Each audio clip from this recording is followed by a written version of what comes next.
Is this it? Is this how we start the episode? Just me yelling, fired up about the arena and hardcore. Dude, yeah, right. kind of. So if you're somebody who all right, welcome to episode whatever it is. If you're somebody that hates classic stuff, then just skip to the timestamp that Tettles has.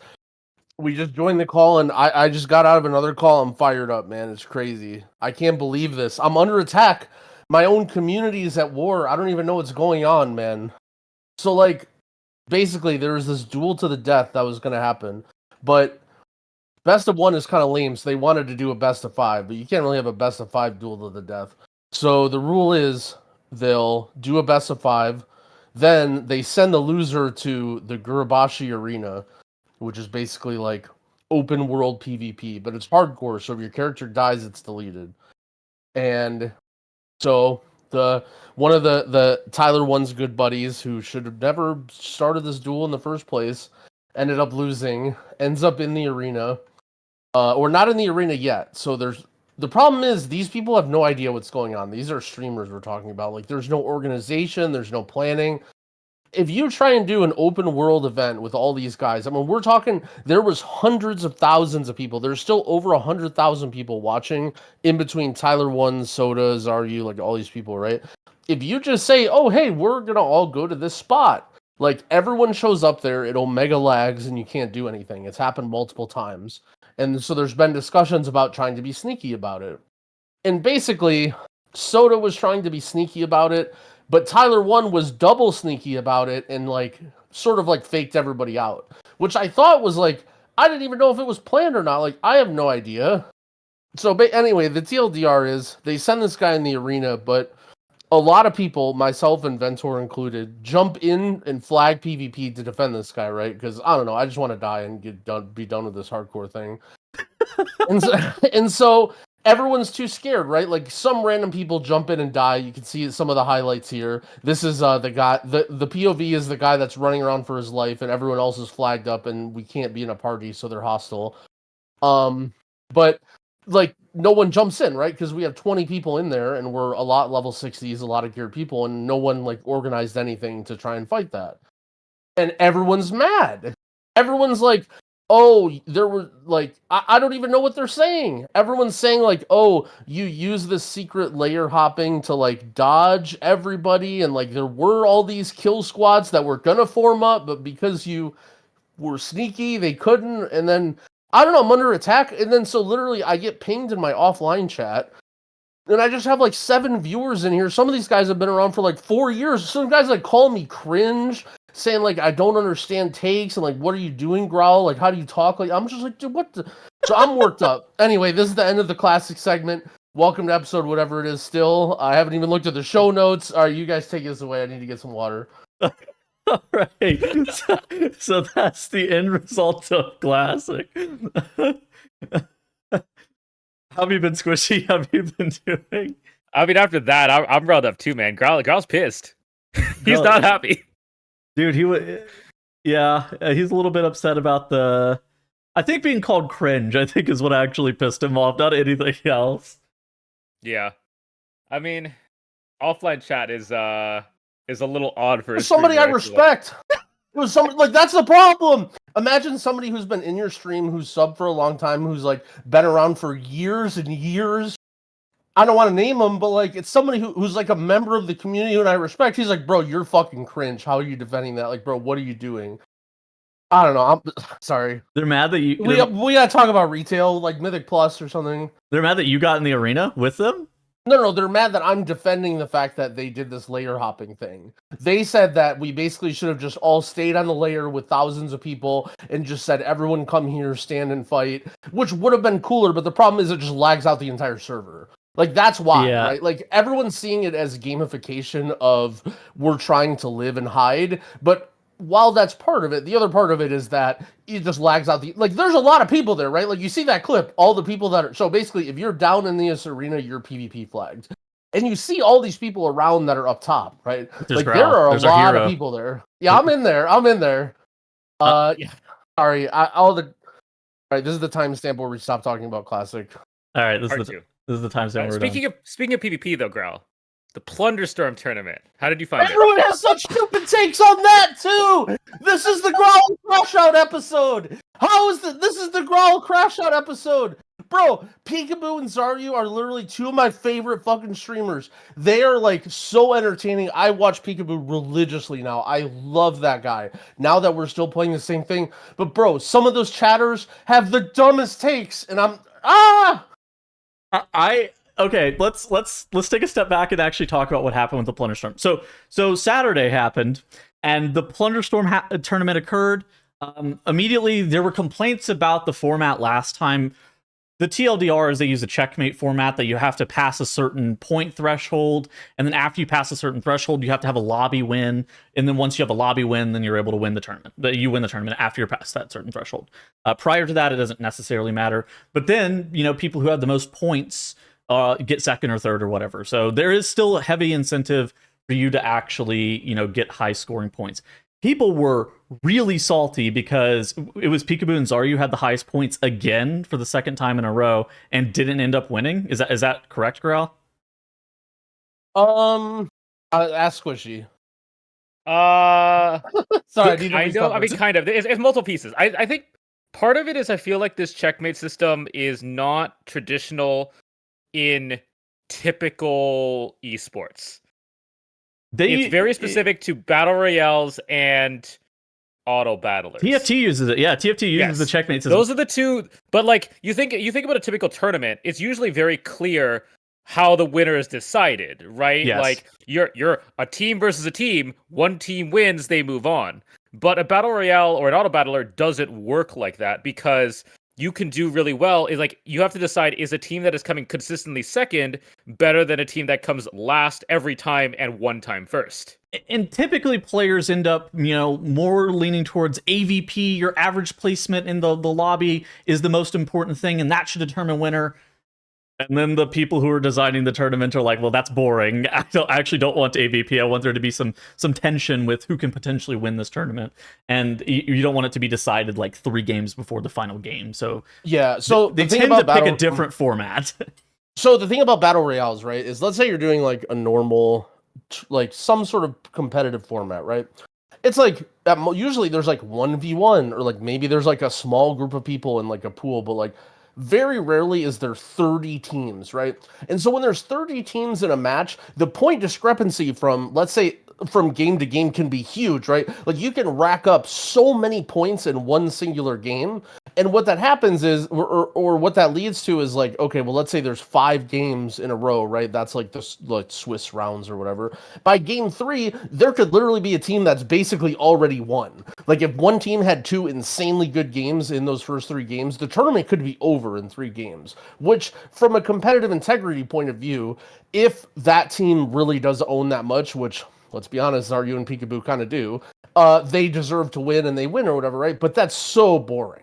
Like having the tournament be over and then they're just like going through the ropes, because it's not like Zaryu and Peekaboo are just going to die and get 20th in the next 2 games, right? Like they'll easily be able to lock that in if they have 2 really good games. And so the problem is they want it to be exciting, right? They want the ending to be, it's sort of the same reason why MDI format still exists. Everyone loves TGP. TGP is a better format for the competitors. It has better competitive integrity. But MDI has that head-to-head format where anything can happen, something can go wrong, and then all of a sudden a team overtakes another team and wins, right? And it's like, it's a for fun Plunderstorm tournament, you guys. Like, we're not talking about, like, the World of Warcraft World Global Finals with $10 million on the line where people have been training for 9 months. Like, this is Plunderstorm. Like, why are we so fixated on competitive integrity in a for fun Plunderstorm creator tournament? Like, look at the leaderboard. No offense, but, like, half the people don't even play the game. Like, we're talking about competitive integrity with a leaderboard of half the people that don't even play the game. Like, it's not, if there were the lobby and the format would have looked so much different if there was 30 teams of, like, insane WoW PvPers that were practicing super hard, but that's not what the event's supposed to be. Like, the event's supposed to be for fun, whoever, let's have an exciting thing. And literally, that happened, right? Like it was some crazy, insane ending where some ridiculous strategy happened and a team won, and that was exactly the point. Like, was it great for Peekaboo and Zaryu? No. Are they obviously the best team? Yes, but like, who cares? Like, it was a for fun creator tournament. How is everyone so mad about this? And it's not me. I'm not mad at this. I'm mad that everyone else is mad. It's different. Like, I'm allowed to be mad because I'm not mad at the tournament. I'm mad at everyone else being mad. You know? Yeah. Right? Yeah. Like, for me, I think the thing that, like, the very valid criticism is it's anticlimactic. I definitely think I could agree a little bit there. I think the thing that I will say is this isn't a full checkmate system. The way they do it is not fully checkmate. What's the difference? A checkmate system is when you pass a certain number of points, you are then eligible to win. This is not that. This is first 5 games play for points. Sixth game, the top 3 teams can win. The 7th game, the top 10 teams can win, and the final game, anybody wins. Oh. So this isn't like a regular checkmate. This is like a time-constrained checkmate system. It's a hybrid check. I think I would prefer like a normal checkmate system that they use I think for other BRs. I think if this was a regular checkmate system, people will not be as mad. And set the points at like 50 or something. 40. Yeah. But Genji still would have won, right? Probably. I don't know. I He think, would. But the thing I mean, is, they were like, doing good. They were doing really good. The thing is, right, with how far ahead people are, like Max and Trill and Peekaboo and Zaryu, they could have started to win on game 4 or something in a traditional checkmate format. They could not in this mode because despite their points being very high, they couldn't still win until game 6. Oh, I see what you're saying. So, like, because if a team is dominating that hard, they should be allowed to win. On an earlier game. Exactly. Yeah, that's how checkmates in typical BRs or TFT works. Is they set a threshold like say 20 points or 40 points. If you do well enough to get that threshold on game 3, you are eligible to win earlier. I think the TFT esports stuff, I follow that a little bit. I'm pretty sure if you go 1-1-1, I think you win on the 3rd game or something. Like, yeah, insane. It's something like that. Basically, if you do insanely well, you are eligible to win earlier. That's how a checkmate system normally works. But this is not that, which I do think leads to a slightly less viewer favorable experience. Well, the viewers, I think, were eaten well because the ending, as Growl kind of alluded to, was absolutely absurd. And so we could take a look here, and you can see on screen what the setup looks like. So spoiler alert, Genji and Miraz end up winning. Echo ends up winning everything. This should be a surprise to absolutely nobody. And so they are, I want to say, the 6th team that is eligible to win. And so basically, they're trying to kill off Max and Trill here. They're trying to kill off the other teams that are eligible to win at this point. And they're just kind of playing the edge of the circle and then going to try to 2v2 at the very end. This makes a lot of sense. And so you see Genji here get up on top of this roof. And this is going to be an important plot point in the future as Genji then proceeds to just camp on top of this roof, which it's not a great strat. Because you, in Plunderstorm, can't typically 1v2 a team. It is possible, but very unlikely. However, on the final circle, there are a lot of swirlies that spawn on the ground that you typically have to dodge out of. This is like an enrage on the Plunderstorm, basically. They're ending the game. And every single spot in this room is supposed to be covered with lightning. And I'll roll the clip now. And I think that you can, just as a viewer, immediately see what the problem is whenever I say the entire room is supposed to be covered in lightning, because Genji right here doesn't have any lightning on top of this roof. There's something weird with the z-axis of this roof. There's basically no lightning that spawns up here. I don't think the developers realized that this was going to be an eligible spot during this final storm. And you can see Mez down at the bottom was dodging for the entirety of that final circle and ends up getting killed off by the swirlies, and Genji's planted up top and ends up winning the Plunderstorm tournament, and Sidu was pissed. Yeah, so, I mean, how every other Battle Royale, and including this Battle Royale, and except for the final circle for some reason, the circle keeps closing in, right? Yeah. To the point where you lose more and more area. So in theory, you could have a very, very, very strong strategic point, but at some point you're gonna have to move, right? Like that's the whole idea with Battle Royales. You could have the greatest position of all time. You could be parked up in a closet with a shotgun and crouched and no one can see you, but eventually you're gonna have to move unless you get extremely lucky. But because in Plunderstorm it ends a little bit prematurely here, on top of the whole Z-axis thing where it just doesn't spawn circles here, Gingy basically auto wins. Like the fact that the circle ended here and that Gingy was here, he essentially auto wins. Was this like pretty anticlimactic and pretty lame? Yeah, I mean, absolutely, right? Like, no question that you would have loved to see a crazy showdown between Gingy and Mez in the last circle. However, thinking logistically, what should have happened here, right? Like, I can get being like, damn, that was kind of a lame ending to a tournament, right? Everybody's watched a tournament where they've been excited for it, and then the ending was lame, and it was like, dang, you know, like maybe there's a sweep in the end, or somebody really choked, or there was something that happened. You know, everyone's experienced a tournament with like, you know, a very lame ending, but what did people want to happen here? Like, people are basically calling out Blizzard. Like, did they want them to redo the match? Like, I'm hearing people call for disqualifying Gingy. Like, bro, any other competitor, any of the other teams, if they were in his spot, would have done the exact same thing. You're telling me that anybody who was on that roof after that jump pad would have been like, this is not very good game integrity. I should walk down right now because this is too overpowered. Like, someone was already up here. And also, this is the Growl Crash Out episode. And so I'm just going to burn every bridge here. There was another match in the last Plunderstorm tournament. Granted, it wasn't a decider match, where there was another team that was ratting, right? They were hiding all the time, and everyone was a big fan of them. And they happened to be hiding in a building that closed in the last circle. And because they were like in the basement or the second floor, a very similar thing happened. I don't remember if they won or they like barely got second, but they were like level 2, and they stayed alive until the very end, and they got either second or first place, and everyone loved it. It was the greatest thing ever, and it was hilarious because it was a team that wasn't gonna win, or a team, you know what I mean? Like, it was everyone. You remember what I'm talking about, right?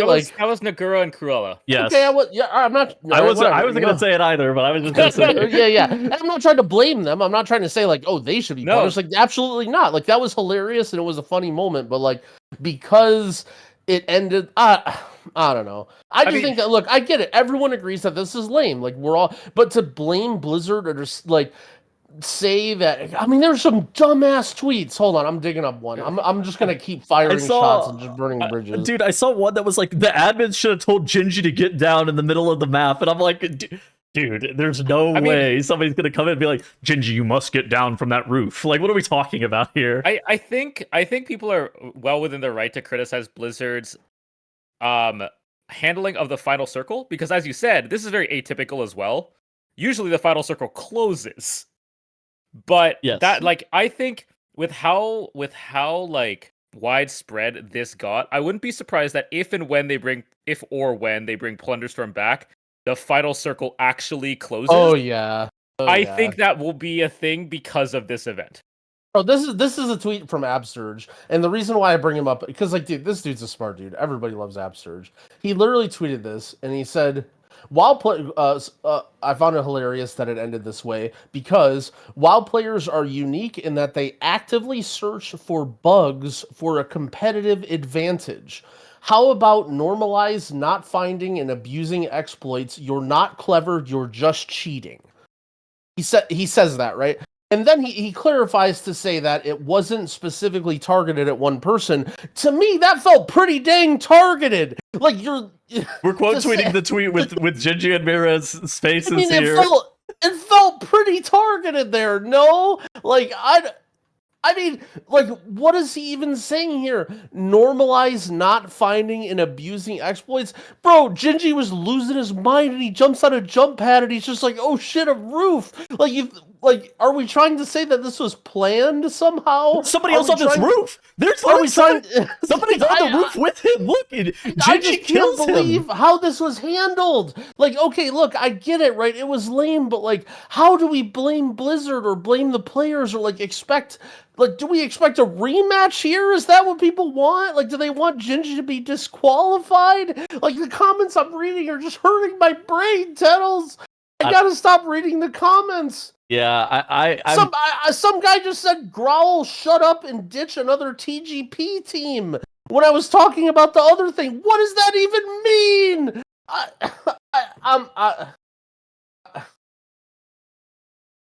It's crashing. Yeah, I don't know. I'm with you here. Like, it's anticlimactic, and I think that's the part that pisses people off, and so they're looking for somebody to blame.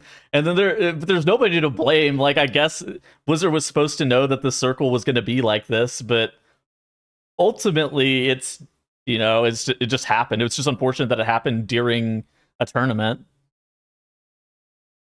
Like, Gingy's not even in the wrong here. Trill was on this roof of this building, and then Gingy was like, yeah, I guess I'm just gonna sit here, this is fine. Yeah, it was a quite unfortunate ending, but I agree with you that in future tournaments it's likely that they'll change it to resolve this issue, which honestly is, I think, benefits most people. But I think it is very fair to say that this was not the expected ending, but multiple people were trying to jump on the roof yesterday knowing it was bugged, not just Gingy. Did anybody know this roof was bugged? I mean, it's been known since Plunderstorm 1 that the lightning swirls don't hit roofs. I mean, were people like actively trying to do this? Like, I feel like Gingy getting, like, once he's up here, of course he's not coming down. Mirrors is dead. Like, he has no desire to come off this roof. I mean, you did that. You do that just naturally, anyways, because your projectiles go down. Their projectiles don't go up. Like, an arcane orb will hit them on the ground, but they can't hit you. It's just an advantageous position. Period. Like the lightning is just overkill, obviously. I feel like this isn't even Gingy like in advance knowing that this lightning is going to be like this. I feel like this is him seeing, and he's like, "Huh, I'm gonna stay here now." That's what it seemed to me too. I do think it would be kind of lame if you knew the end circle. And listening to the developer interviews after the tournament, it did seem like there were predetermined end circles rather than just purely random end circles. I think that was known. Yeah. I think that part is known. I think there's like probably like 8 to 10 end circles that you just get. Like, there's just like a static amount of them. I don't know. I haven't played enough to Plunderstorm. I got my shit and I have stopped playing. Yeah, I don't even think that many people were mad. I think it was just kind of blown out of proportion. I think that people were just looking for a reason to be mad. Kind of how it felt. I hope so. I mean, it's a for-fun event. I doubt they're gonna. Do you think that Blizzard brings this back, considering the fact that people were like randomly bashing them for this? Like I said, I think it's twofold. I think if I put in a correct checkmate format, that would help. Because if this was the end to a typical game, I don't think anyone would really care. But the fact that it happened to be the last game where anyone can win, I think that was part of the reason that they cared as well. Crash Out! How does this stuff keep happening? Is this real? Asmongold posted a cryptocurrency on his Twitter? Is this real? Like a meme coin? What is happening? Hold on, let me look. Is this real? I don't know, let me look. Hold on. Like, I don't see any cryptocurrencies. Hold on. Wait, it's deleted now. Hold on. I'll post the screenshot because I still have it open. Oh my god, Growl is on something today. Asmongold's posting meme coins? What is going on? I posted the screenshot of my timeline on Twitter. That was just like open on my other monitor from when I was like ranting or whatever. Yeah, alright, so okay, the world isn't on fire. Okay, so maybe his Twitter got hacked? Maybe this is breaking news too? I don't know what this is. Asmongold's Twitter hacked, or he's starting a meme coin. It's one of the two. So he apparently 10,000 people joined his community live chat on Twitter. Yeah, okay. This is wild. Okay, probably no one is ever going to see this except for me, but apparently Asmongold's Twitter got hacked, and then someone tried to launch a cryptocurrency called Asmon on it, and then he just caught it, and now it's deleted. So another great, crazy thing happening during the pod. Oh boy. All right. So that's been good. In addition to that, TGP's this weekend and more positive. Dude, I'm sorry. All of the people that just want to hear about retail WoW and they're just like, dude, this Growl guy is just gone. No, I think he's just good. so far gone. I think it's good to have good content. So just fuck around. Yeah, we got the TGP this weekend. You know, teams qualified. Why didn't you do the TGP, Growl? Just not interested? Well, I played a lot of keys. This was actually the first season where I felt like I've had a team that I played with like for multiple weeks. And I don't know, I felt happy with my accomplishments. Like I didn't want to. Basically, it kind of felt like there was this weird soft reset in the patch where like everyone's getting the ring and like stuff like that. And I'm like, I don't know. I was just happy with what I accomplished in the season. I just didn't really want to do more. The thing is, when there's no affixes, every week is push week, right? So like we went hard for like 8 weeks straight. Like we were doing key after key after key after key. Like I did so many keys this season. When it comes to TGP, I don't know. I feel like TGP is hard to justify in a sense that in order to perform well in any of these tournaments, you need to sink a lot of time specifically into the tournament. Like all of the time that you spend in keys beforehand doesn't quite help you as much as you would think it would. You know, it's not necessarily like a how do you say, like any other, like a Counter-Strike tournament, right? Where it's like just being really good at Counter-Strike and then entering in a Counter-Strike tournament. You don't need to practice for that one specific tournament. But with TGP, because of the format, you sort of do. And I don't know. It's just a huge time commitment. And so when you have the right group of people and you have the right energy and you want to do it, then I think it's worth it. But yeah, there's sort of like this big gap that's forming again now between like the top teams, essentially like mandatory and miscount, and then everybody else. That's sort of how it feels right now. That's fair. I think there's some up and coming teams that are actually pretty good. Like this Yips team, I think is pretty good. I think this Yaunt team with Elbro. Oh yeah, Yips. Well, okay, yeah, that team is very good. There's this Now team that. Oh yeah, Now, yeah. Oh, okay. That's not to say there's no competition, but I mean, like, but so those teams, right? Like Yips and Now and them, like they're playing full schedules. Like they're playing 50, 60 hours a week, trying to get back, you know, like to catch up and get to that level. Oh, okay. So, you know what I'm saying? Like, in order to compete there, you need to put in so much time that, we kind of talked about it, I guess. I don't know. I guess we never even got to that point where we were thinking about doing it. There's the Chinese TGP qualifiers as well, and basically the top 2 teams out of China end up making it to globals, and it looks like they have one really good team and one, you know, pretty decent team. They would have qualified at least for, you know, the top 16 here. Their best team put up a 21 RIXXA, so that's crazy. Yeah. Yeah, Also, that's the disc priest that I would always look at. I am a little bit out of the loop. So China, they basically stream on you know, a different website. All their stuff like isn't easily accessible. Like you can find it if you dig for it, but it's kind of hard to get their VODs and their information. But so I got a little bit of stuff from their priest, but I haven't been following it too tight. But yeah, that's like the number one team. It's kind of interesting because a lot of the teams, I think if they put a lot of effort in on the Chinese region, could actually do really, really well, especially with some of the levels that they're putting up.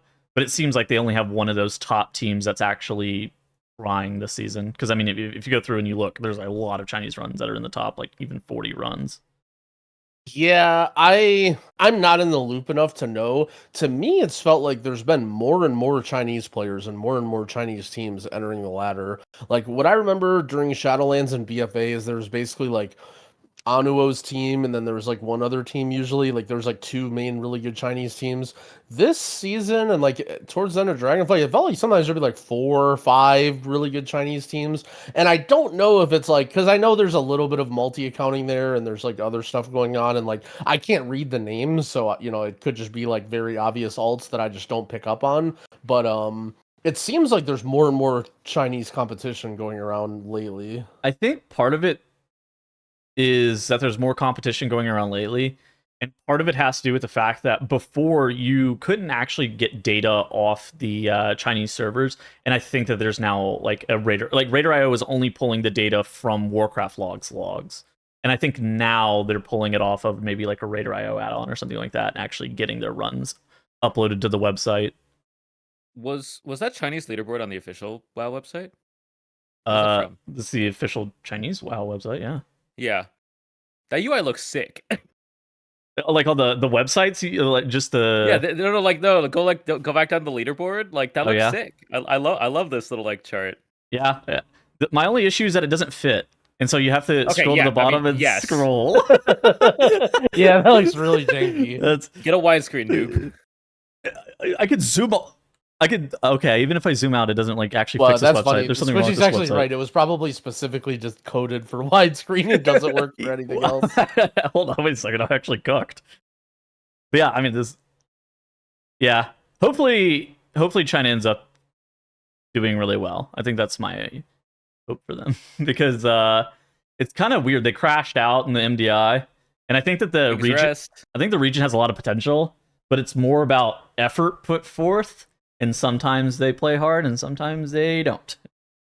Yeah, well, I mean, that just goes back to a little bit what I said about, like, why we didn't play, right? Like, these events are very specific. Like, you can be a very good Mythic Plus player, you can be very high on the leaderboard, but, like, if you don't spend that specific time training for that event...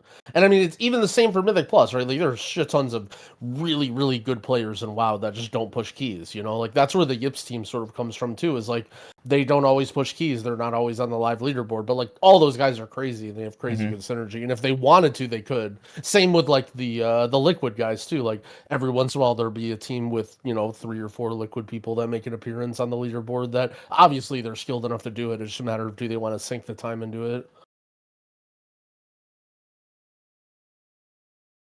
I think I'm looking forward to global finals when it comes to TGP. I think the cup format is a little bit weird. Like, you really need a lot of competition in order to make cups strong. There was a lot of problems this season as well with the pacing of everything. So, for example, this is one of the first seasons that I can remember where they have TGP and MDI in the same season. And on top of that, they have very, very aggressive PTR testing going on right now. And while it won't have a huge impact on like globals, unless they, start retesting some of the bosses, it still made things a little annoying. And some of the, people like Mirez, for example, and some of the Echo guys were kind of like, maybe we shouldn't sink a lot of time into this when it's going to take away from our guild activities. They announced PTR testing during one of the groups. Like, this next Friday has testing, and it's like during the MDI. Yeah, well, that's the thing, right? It's like the schedule not only was already very hectic. They moved it to Thursday because of it. It's not the raid testing's now on Thursday. They moved it. I mean, it's not in the middle of the groups, but yeah, it's still crazy. Like the fact that it's still going on, right? Because for people that don't know, for random casual Mythic Raiders like us, we show up to the raid. Maybe we do it a little bit beforehand. We do the raid testing. Maybe we talk about it a little bit. And we leave. For world first guilds and for a lot of these high quality players, they spend more time outside of the raid than they do for each raid testing. So like for 4 hours of raid testing or 3 hours of like raid, they're like doing meetings, they're planning shit, they're making lists of like all the things they need to test, they're analyzing all the information they get, they're compiling VODs. So like 3 hours of raid testing for a guild like Echo or Liquid can really mean like 9 or 10 hours like total, which is like that's an entire day away from TGP practice, which is not, when I'm talking about how big the schedule is, that's not something that's really that feasible. Yeah. So they did post it for Friday, and then like you said, they moved it to Thursday, which I think it's a pretty good thing. I don't know.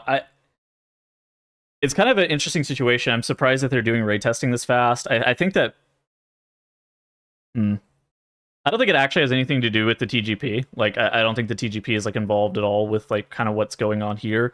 But it does make me wonder if the reason that we're having testing like right now, is it because the pacing of what the content's been releasing? Like, is that the reason that we're having the testing now? And is that kind of, I guess, like, are we paying for the speed of the pace of which content's been coming out now? I think we're paying for the fact that this was over the Christmas break. I can believe that. Because realistically, I think they spread out the testing over 2 more weeks if they had the opportunity to. Prior, like 2 weeks back. To the 2 weeks that they were on holiday. Yeah. Honestly, probably a third week before that if they got the choice to. I can believe that. But kind of a weird situation though. Yeah, they've definitely been a little bit like ever since they announced this whole like 3 expansions saga, everything planned out. Like they've been hitting the marks, but just barely. Like there's been a lot of crunched testing. There's been a lot of questionable patches. And I hope that it sort of settles into place, like, okay, eventually, because we know that they work far ahead, right? Like, it's not like they're just working on this patch. So I'm hoping that it sort of settles into the place and they get the right pacing going, but it does kind of feel like they're perpetually behind, at least for the last, like, year or so of, everything is quite, like, a little bit undercooked and things are a little bit rushed. At the end of the day, they usually come out and things are okay for the most part, and they've also shown willingness to make more active changes. Like one big thing that I think is different now than comparing like 3 or 4 years ago was the talent trees. So like for example, my memories from BFA and Shadowlands, like they never touched classes really. Like every once in a while there'd be like 1 or 2 classes that got a rework and an expansion, but for the most part, like you would rely on a new tier set for your class to feel different. Whereas now it feels like multiple classes, every single patch are like being reworked and changed and looked at. And I feel like that's a huge load on the developers and like creative space that they have, that I think it's good, but also it's like, that's kind of a lot, seeing how many different classes have been like, they're sort of figuring out how exactly they want the evergreen quote unquote class trees to work out. Did 11.0.5 kill your vibe for this patch? What did that contain? A little bit. So if this is the patch that I remember, it was where like they basically broke rogues and rogues were doing like double damage. Ellie Shaman was out of control and it took a long time.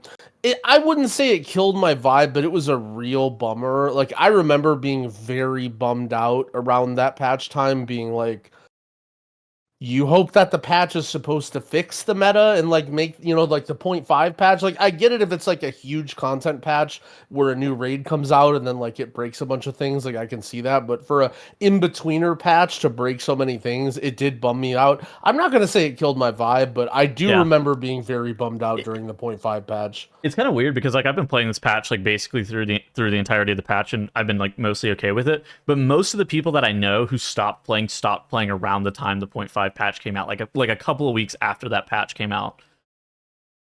Kind of interesting. Yeah, I can see that. I think a lot of people stopped either around that time or also even earlier, around the like, if they're just pug players, like around the time when either you get through 4 mythic bosses or when you get to like 12 keys before they made the nerfs to the 12s.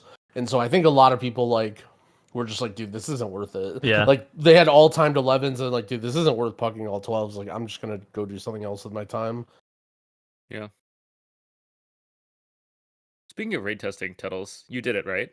I did all the raid testing, yes. Yeah. What did you think? I like the raid. I think the raid is actually quite good. I think the bosses are pretty interesting on a lot of spots. I think that they're like... I think that I would say that they're more fun than fights have been in the past. Just to actually play. I do think there is a lot of visual clutter, unnecessary visual clutter, I would describe it as, that's going on pretty much every single fight. Yeah, that lightning animation is something. Well, I mean, you can look at that lightning animation. You can look at whatever the fuck is going on in this fight. It drops my bitrate on my stream, by the way. It's so much visual clutter. And I think that that's a bit tough. It makes me worry that Blizzard's still going in the direction of like overcooking bosses, making them a little bit too hard, and adding mechanics just for the sake of like adding mechanics. But in general, I thought the fights overall were pretty fun. I do think this is actually going to be a pretty tough melee tier. They've actually made pretty good strides in not making melee like unplayable in raid the past couple of tiers, but I think that a lot of these bosses are pretty melee unfriendly for one reason or another. But the biggest reason is that there's actually a decent amount of AoE fights, and a lot of the AoE is like spread AoE that involves you not being on the boss anymore, which is like it's bad for melee to actually do damage too. We're kind of overdue for a melee sucks tier. I remember when during BFA it was like it was always a thing to just have the absolute bare minimum of a number of melee on every fight. You know, it would be like only bring a warrior for the buff, only bring a demon hunter for the thing, only bring rogues if they're like super OP and they're good. And now it's like they did do a good job of that for a while, but yeah, we're kind of overdue for I mean, so I mean, look at these mobs are pretty spread.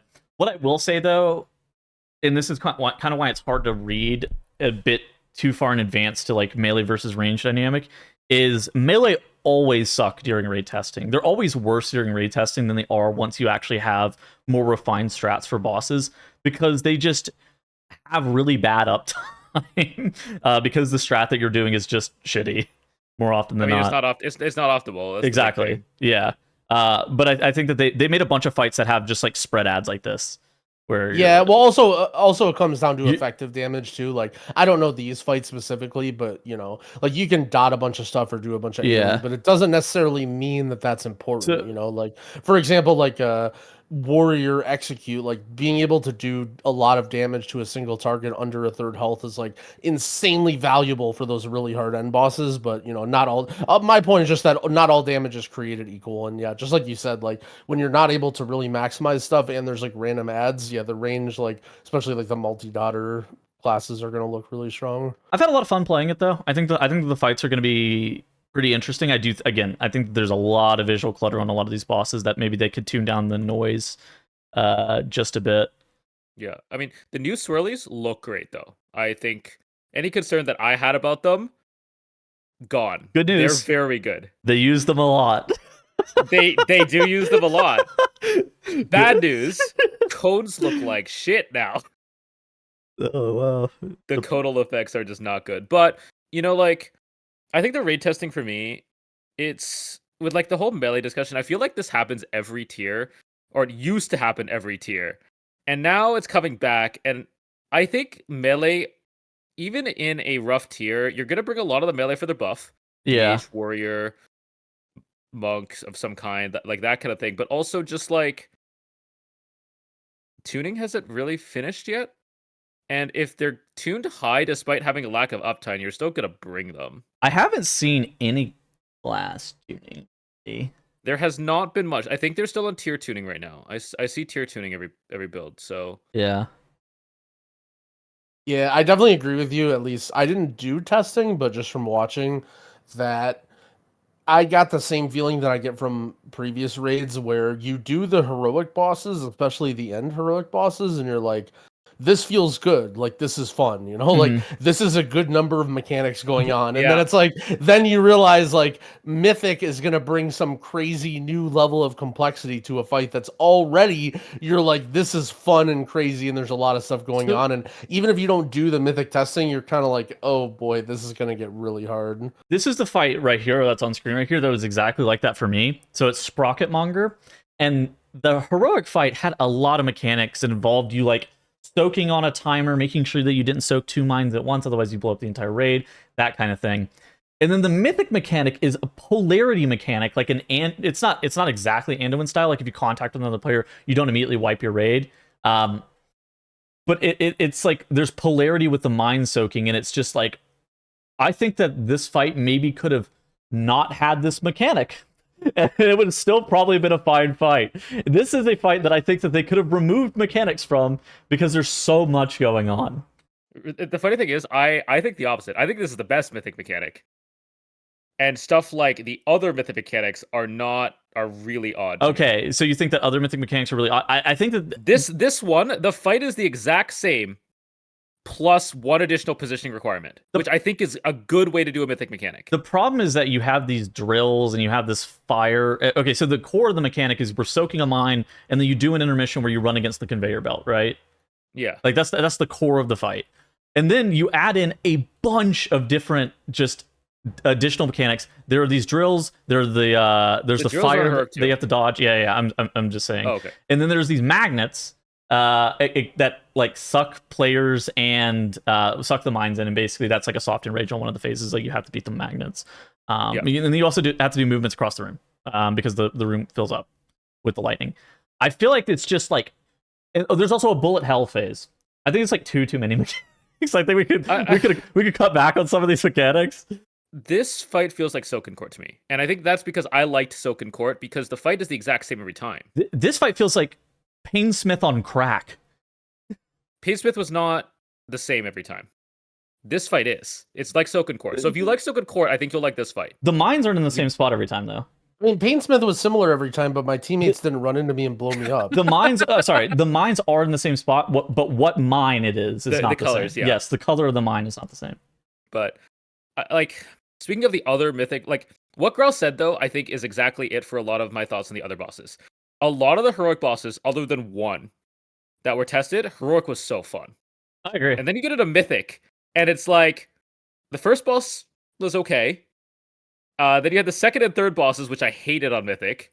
I think their mechanics ruined the boss. So the second boss, that's Rick and the gorilla. The Godzilla versus King Kong. That toy mechanic was awful. Awful mechanic. Awful mechanic. Hold on, let me see if I can find a video of it. Growl, basically what you have to do is you have to kick these toys off the wall and kick them towards the center of the room, and I think it is one of the worst mechanics that they've designed for a mythic boss. It was so bad. Let me see if I can find it. Oh my god, I thought the first boss was a banger. Like, I think that might be one of the best first bosses they've ever made. I think so too. Let me see if I had to do the assist job for my my healer, who had to do the other kicking into the bombs, because whenever they contact one another, they also put a debuff on your entire raid. And so my first 10 seconds of this fight is pressing dash and running through the mines. It's actually so troll. Oh. No, I mean... Here it is.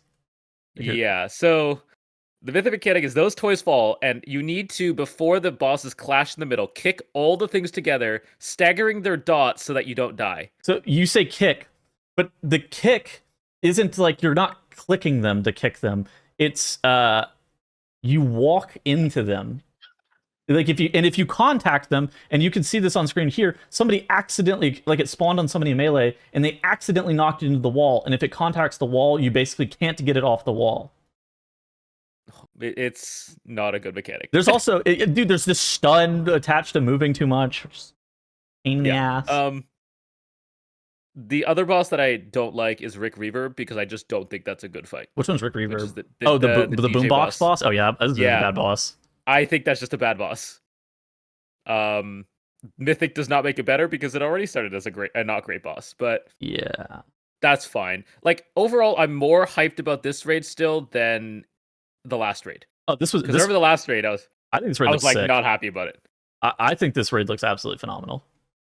But again, I mean, look at this. These are ads that are bombs that you have to kill, like required to kill, otherwise you wipe. And they spawn spread, and they're like so spread that your melee DPS are just gonna have a hard time of killing them. Boomkin tier. It's like, I'm such a huge fan of the new visuals. Like, I just love not to say the visual clarity, because obviously it's still a mess, but I love, like, the defined edges of the swirlies or whatever. Yeah, I don't know. The other mythic mechanics, like on this one-on bandit, like, slot machine fight, is basically the ads have a shield. Like a shield, you have to contact them with a coin to remove the shield off of them. The Muggsy encounter that I was bitching about last week, the mythic mechanic is that you don't soak mines anymore. Instead, you have the mines contact the goon caves and get them to blow up the walls.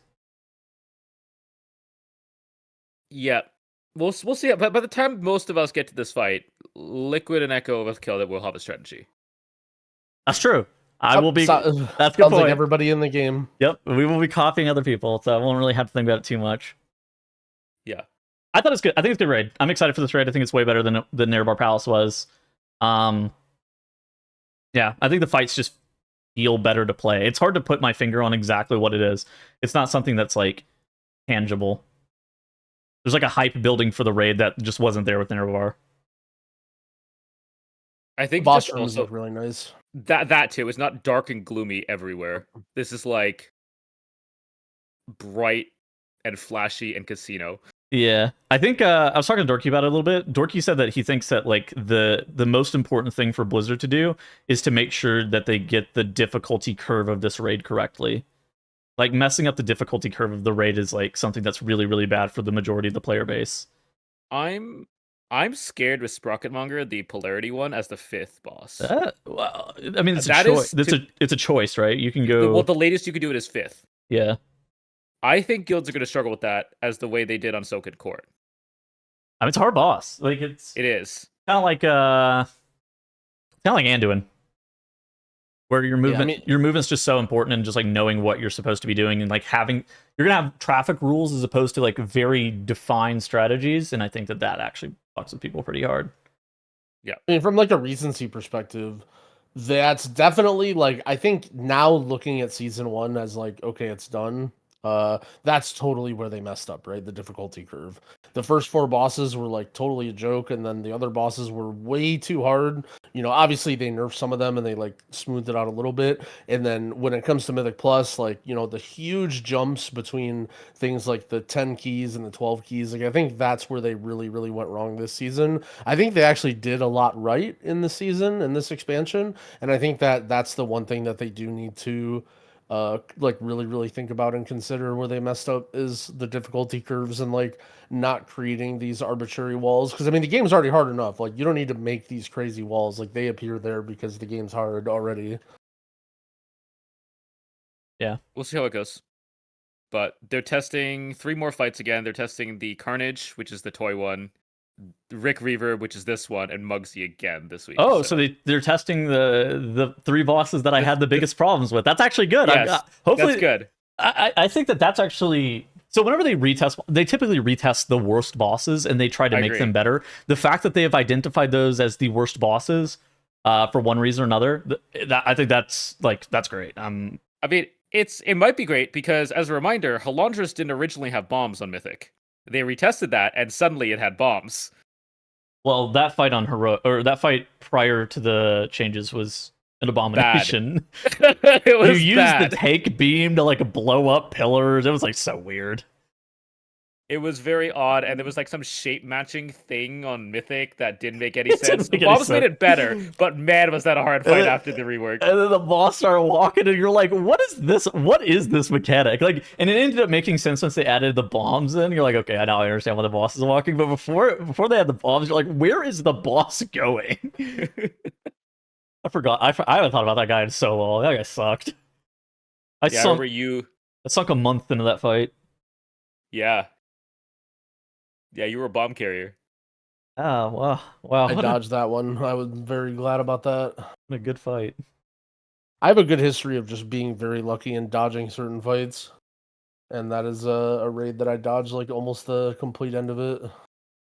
I was considering raiding again this tier, and I don't know. I ended up deciding against it. And it's actually not because the bosses look bad. I think the bosses were maybe making me more inclined to raid as opposed to less, but it was more, honestly, the dinar thing and seeing that coming out of the renowned track, I was like, holy shit, I don't need to raid. Oh, you're gonna need that dinar on month 4 of the patch. Dude, I don't need to raid at all. I'll just get the dinar later. I'm like, yeah. But maybe less inclined to raid. I don't know. Is that a bad thing? No. I mean, I think it allows you to do the thing that you want to do, because otherwise you would just be miserable in raid. I don't think it'd be miserable. Some people might, but raiding is a tough one because I feel like in general cross-pollination between game formats is really, really good. You know, like encouraging you to dabble into PvP for a little bit or like into this or that is great. The problem is raiding is such like a massive big thing, right? Like it's not like you're dabbling into raid for a month and then you're done, right? Like in order to be in a Mythic raiding guild, you're basically like making a 6-month long commitment where you're like isolating out hours of your night multiple times a week, and that's really the hard part. So I don't really know. Like I think making you want to like pug raids or like do bosses I think is great and super good, but I don't think anyone should feel obliged to do the Mythic raiding thing if they don't want to. This is also like that was one of the reasons that I quit. There's also like a secondary thing where it's like people don't really care about raid content anymore. And like I don't know if this happens to you, but like streaming raid, my viewership just plummets. And it's like I'm spending a lot of time doing something that I'm like kind of okay with, but not like super excited to do. And then it's like it's really bad for my stream, and it's like I don't really make a lot of YouTube content or anything about raiding, and there's not really much content anymore that actually surrounds raid that does really well. A little bit. Yeah, I mean, I definitely would consider it, like, if it was the reverse, right? Like, if it was, like, my stream freaking loved the raid, Exactly. and it, like, it's definitely the opposite, right? So, I don't know, to me, at the end of the day, you know, if it was really fun and I enjoyed it, I don't think I would care that much, you know, if it hurt my stream or whatever in, like, the shorter term, but, yeah, it definitely doesn't, you know, there's not a lot of reasons that are like, oh, yeah, you really got to raid, other than, like, I want to have good gear at the beginning of the season to do keys. How does raid content do on Wowhead, Squishy? I think really good. I mean, the cheat sheets that we put out last time, we did really well. People really like those. Yeah. There are a lot of people that raid. So I did a poll one time. I remember like beginning of the expansion when my viewership was like kind of popping off and there was drops going on. I had a lot of people in my stream. And I did a poll of basically like, how do you define yourself playing the game? Like basically, are you on an M plus team? Are you like an M plus pugger? Are you a raid pugger? Are you a raid, like you're a mythic raider, or like, you know, something else or whatever, right? And the amount of people that were in my stream that consider themselves raid pugging, like the main form of content that they do is raiding, but they're not in a mythic raiding guild, was like as many as there were M plus. Like there's a lot of people that just like, you know, gear up and pug, and then their main reason that they're gearing up is because they want to pug the raid and get a OTC or whatever and then be done. Like there's a lot of people that enjoy the raid, and I think that that's like, you know, as much as we maybe don't see it that way, that is still a very big flagship thing about WoW is the raid. Now I'm not necessarily saying mythic, but I mean I think heroic raid, especially early in the patch, is super fun. Yeah, I think it's kind of interesting though how I think it's like over the last couple of expansions how poorly it's done as a content creator to like stream raid progression. Because like for a while, raid prog was like the most viewers you could have was like streaming raid prog, and now it is no longer the case. I think mythic prog is really boring to watch. I think heroic is really. I mean, heroic is manageable. Heroic is understandable. Like heroic is not only for the top X% of people. Like the way mythic fights happen, and you know the difficulty of them is just so ridiculous. And a lot of the time, it's just based on weak auras, and like you have your MRT node that highlights, you know, when to use your cooldowns, and like a weak aura telling you where to go for your assignment, and it's just like not fun to watch. But heroic, especially in the early weeks, a lot of things are a lot less optimal, and I think that's way more interesting. Makes sense. That's why I was kind of asking how it's doing on Wowhead too, because I was wondering if it was just like a broader thing or if it was just like a content creator thing. I mean, which we have completely abandoned the idea of putting up mythic raid stuff previously. Like we don't target mythic raid. We don't have a mythic raid guide anymore. We only target normal heroic. Of which those cheat sheets that, you know, we put out last time did incredibly well. People really like those. Those heroic raid, I think, is the pinnacle for a lot of people. So makes sense. All right, let's move on to talking about Mythic Plus. Have either of you guys had an opportunity to actually test the 3 dungeons that we have this week? So we have Theater of Pain, Motherlode, and what was the other dungeon that's returning? Workshop. Have you guys had a chance to test this? I'm a testing virgin so far. I still haven't played any, but I've been watching a lot of streams and paying attention to what's going on. So, dude, I've done some. A testing virgin. Hey, I watch. You know, I observe. I just haven't participated yet. I don't know. It's this weird thing where like I can't really explain why, but like I just don't really like PTR or like testing stuff. I don't know if it's a healer thing or like a me thing, but like the PTR sucks. Like I understand why. Yeah, I don't know. Like as a healer, I don't know. Maybe I don't know if this is a healer thing or not, but like I feel like I constantly have to like try really hard and like think about things and like keep people alive, and it doesn't really feel like I'm experimenting. Like the more I like as a DPS, like if you try a build and like experiment and like do dog shit damage and you like walk around like an idiot the whole time, like it's kind of whatever. Like it doesn't feel good, but it kind of just like, you know, happens. Whereas like if you're a healer and you're like experimenting or learning or whatever, it just feels like you're just griefing everybody in your group. And so a lot of times when I play PTR, I just end up like not I don't know, like focusing too hard on just like trying to play well and like doing my own thing and not really thinking about like, you know, trying things and looking around and like testing interactions. And it just isn't really fun for me when it's like, you know, it's, yeah, I don't know if that makes any sense. Tettles, I'm watching you just actually duel in this arena right now on screen. What's going on here? Well, so You sometimes lost. you got a duel, but then sometimes you're playing against a rogue. What did you think of the bosses, or what did you think about the dungeons just in general? There's some glowing trends across the dungeons. Look at this. Which, on a 10... I die here in a second. On a 10, there are a surprising number of one-shot mechanics. Avoidable, but one-shots. Now, no, this is a 14. Avoidable, by the way. Yeah, so this is a 14, but on a lot of bosses, in a 10, you will die if you fuck up the mechanics. You will just straight up die. I literally am going, oh, my bad. I didn't know I needed to bear on the PTR. That's my bad, I guess. I mean, you're doing a 14, but like, a couple of examples. The last boss of Motherload, it does this little like rotating Gatling gun thing. Mm-hmm. That boss is farming people on the PTR. I don't know how many. To me, it seemed like a little bit. Maybe I'm wrong, but it seemed a little bit of like a movement or like a spell queuing or something thing where like it just didn't behave like I remember it was. Like I know everyone used the safe spots or whatever back in BFA, but it felt like, you know, like you would sit there, right, and then you would see the planes move and you would be like, okay, the planes are here, here's the safe spot, and then like before you could even drag the boss to the right spot, like to get it into the safe spot, it would start doing a Gatling gun, and it would be like, well, what are we supposed to do? You know, like the boss would be like in the middle of the room.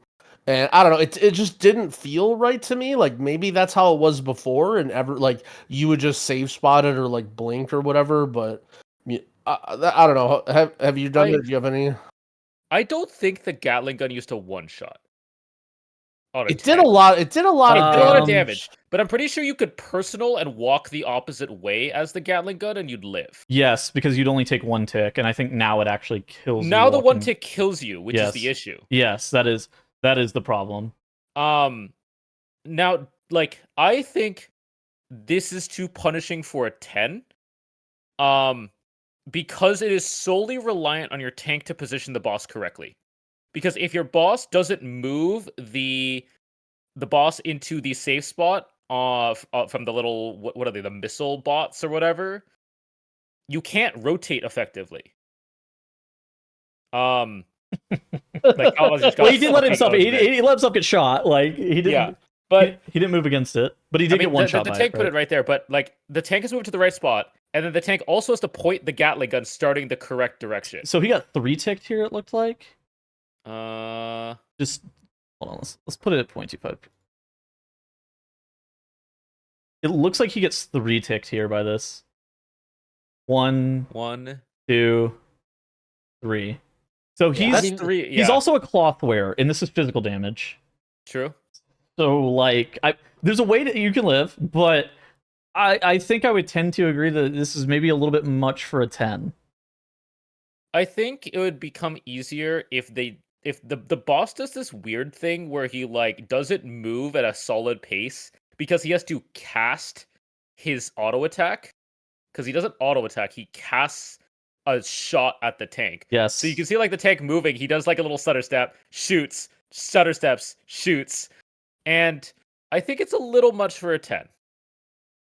And that's like, yes, you could live, like the mage just lived it there if you're walking against it. I think it's still a little rough, especially because you have to pay attention to the micro missile bots because those aren't telegraphed either. Mm-hmm. So yeah, this was always a hard positioning fight, if I remember. Like, I remember this fight being pretty difficult for, like, you know, random civilians if they're not being super aware of everything that's going on. So, my understanding, do the safe spots, like, still work? Yeah, but the safe spots are against the, so, like, there's still the safe spot that's right here, right? This is always going to be a safe spot. But the problem is now the Gatling gun one-shots 200 to 0, so there's, like, not... Like, because before you could, you know, blink over the Gatling gun. I mean, you could probably still blink over the Gatling gun or whatever. You could, but the big thing is like you would stand here, right, and you'd walk against the Gatling gun. And you just if you Well, only you took wouldn't walk against the guy, like you'd line And it. there line wouldn't it be on the Gatling trip. gun during this thing, right? There is. Yeah, the third Yeah, one- that's sort of what I mean then about the spell queuing and like timing thing is I don't really remember that happening, at least like that often or whatever. I think it's every Like, third one that does it. And that I mean, like I think it did in the past. It's just you either line of sighted it, or it didn't do as much damage, or something felt off. I always just tanked it on my Moonkin. But again, I'm a balanced. Yeah, that might have been it. Like maybe it just did less damage, and we would just like you would just pop a defensive and face tank it. I'm a Moonkin who has armor, right? Like, and the mage would blink over it, and you're just like. Well, I mean, I played Druid, right? So I could bear form. You could bear form and walk through it, exactly. Like you're never gonna die in bear form. I want to say that's even what I did. Like thinking back. Yeah. So yeah. Basically, I tend to agree. I've seen a lot of fights that actually one shot people. This Azarok encounter. There's not a lot of footage of people making it to the final boss of Motherlode, including myself. I haven't made it to him yet because this guy, this big ass rock, keeps farming me because he does this slam that just like one shots your entire raid. This resonant quake, and in the past it wasn't too bad. You would just like if you still had an Earth Rager up, it made the Earth Rager cast like an AoE ability. You would just like press a CC on them, and it wasn't really that big of a deal. Now it just does damage to your entire group. And it does infinite damage, and it drops a puddle on the ground, which can kill people. So yeah. Yeah, I'm seeing this boss being very problematic. Any boss where it spawns either ads or shields or something that requires you to focus it down, and it doesn't give you anything in return, ends up scaling out of control to me, you know, like Yeah. when it's like, okay, like, you know, it gets to the point where you have to like, you know, you'll start having to use cooldowns, right? Like you won't be able to use a cooldown on the boss because you have to cool down the ad. And then it's like, holy smokes, does this boss take a long time when you have to lust and use cooldowns on the little ads that aren't even helping you progress the fight. So it's there's a spammable one shot that summons ads. Like this is like the recipe of like a high keyer's nightmare, right? Yeah, on a 10 it's fine. I will say that. I suspect that I suspect that to be the case. On a 10 it's fine. But I mean, one shots don't happen on a 10 most of the time, right? Well, unavoidable one shots don't happen on a 10. Yeah. Avoidable one shots absolutely happen on a 10. Yeah. Which I think is fine. Yeah. I mean, let's just get out of that mechanic. But yeah. Other themes that I've seen, they fixed swirlies pretty much straight across the board. All of the swirlies have the new animation, the updated VFX, even if they're old dungeons. Of course, you know, the cones, like we were talking about earlier, still not really updated, but new swirlies straight across the board. They've reworked a decent amount of bosses, including Azarok. We talked about the first boss of this dungeon getting a slight change. The first boss of Workshop is really weird. I don't really understand what's going on. The first boss of Workshop. The timers. Easy boss now.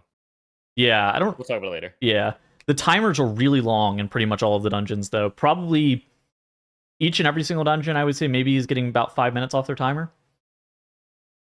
Because you mean like in the future they're going to, or like, what do you mean this Motherlode's a 39-minute dungeon, and it does not need to be 39 minutes.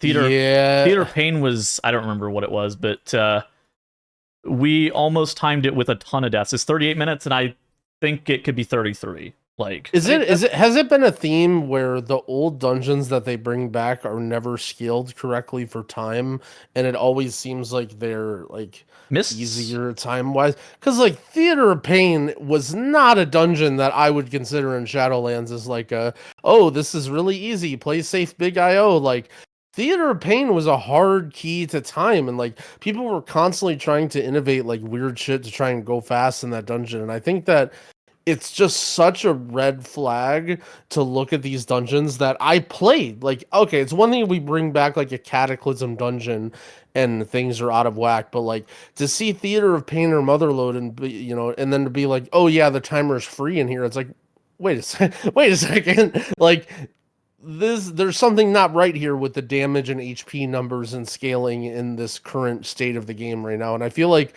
it's trending, like it just seems like it happens every single season where the dungeons that they bring back are like the older dungeons, and honestly even some of the newer ones too, but mostly the older ones are just not scaled correctly. And like I just think that mobs should be a little bit more durable and do a little bit less damage. Like it just seems like everything is so spiky, and like I remember I used to do this thing in BFA where I would look at a VOD of a really good team and I would see how long each pack takes.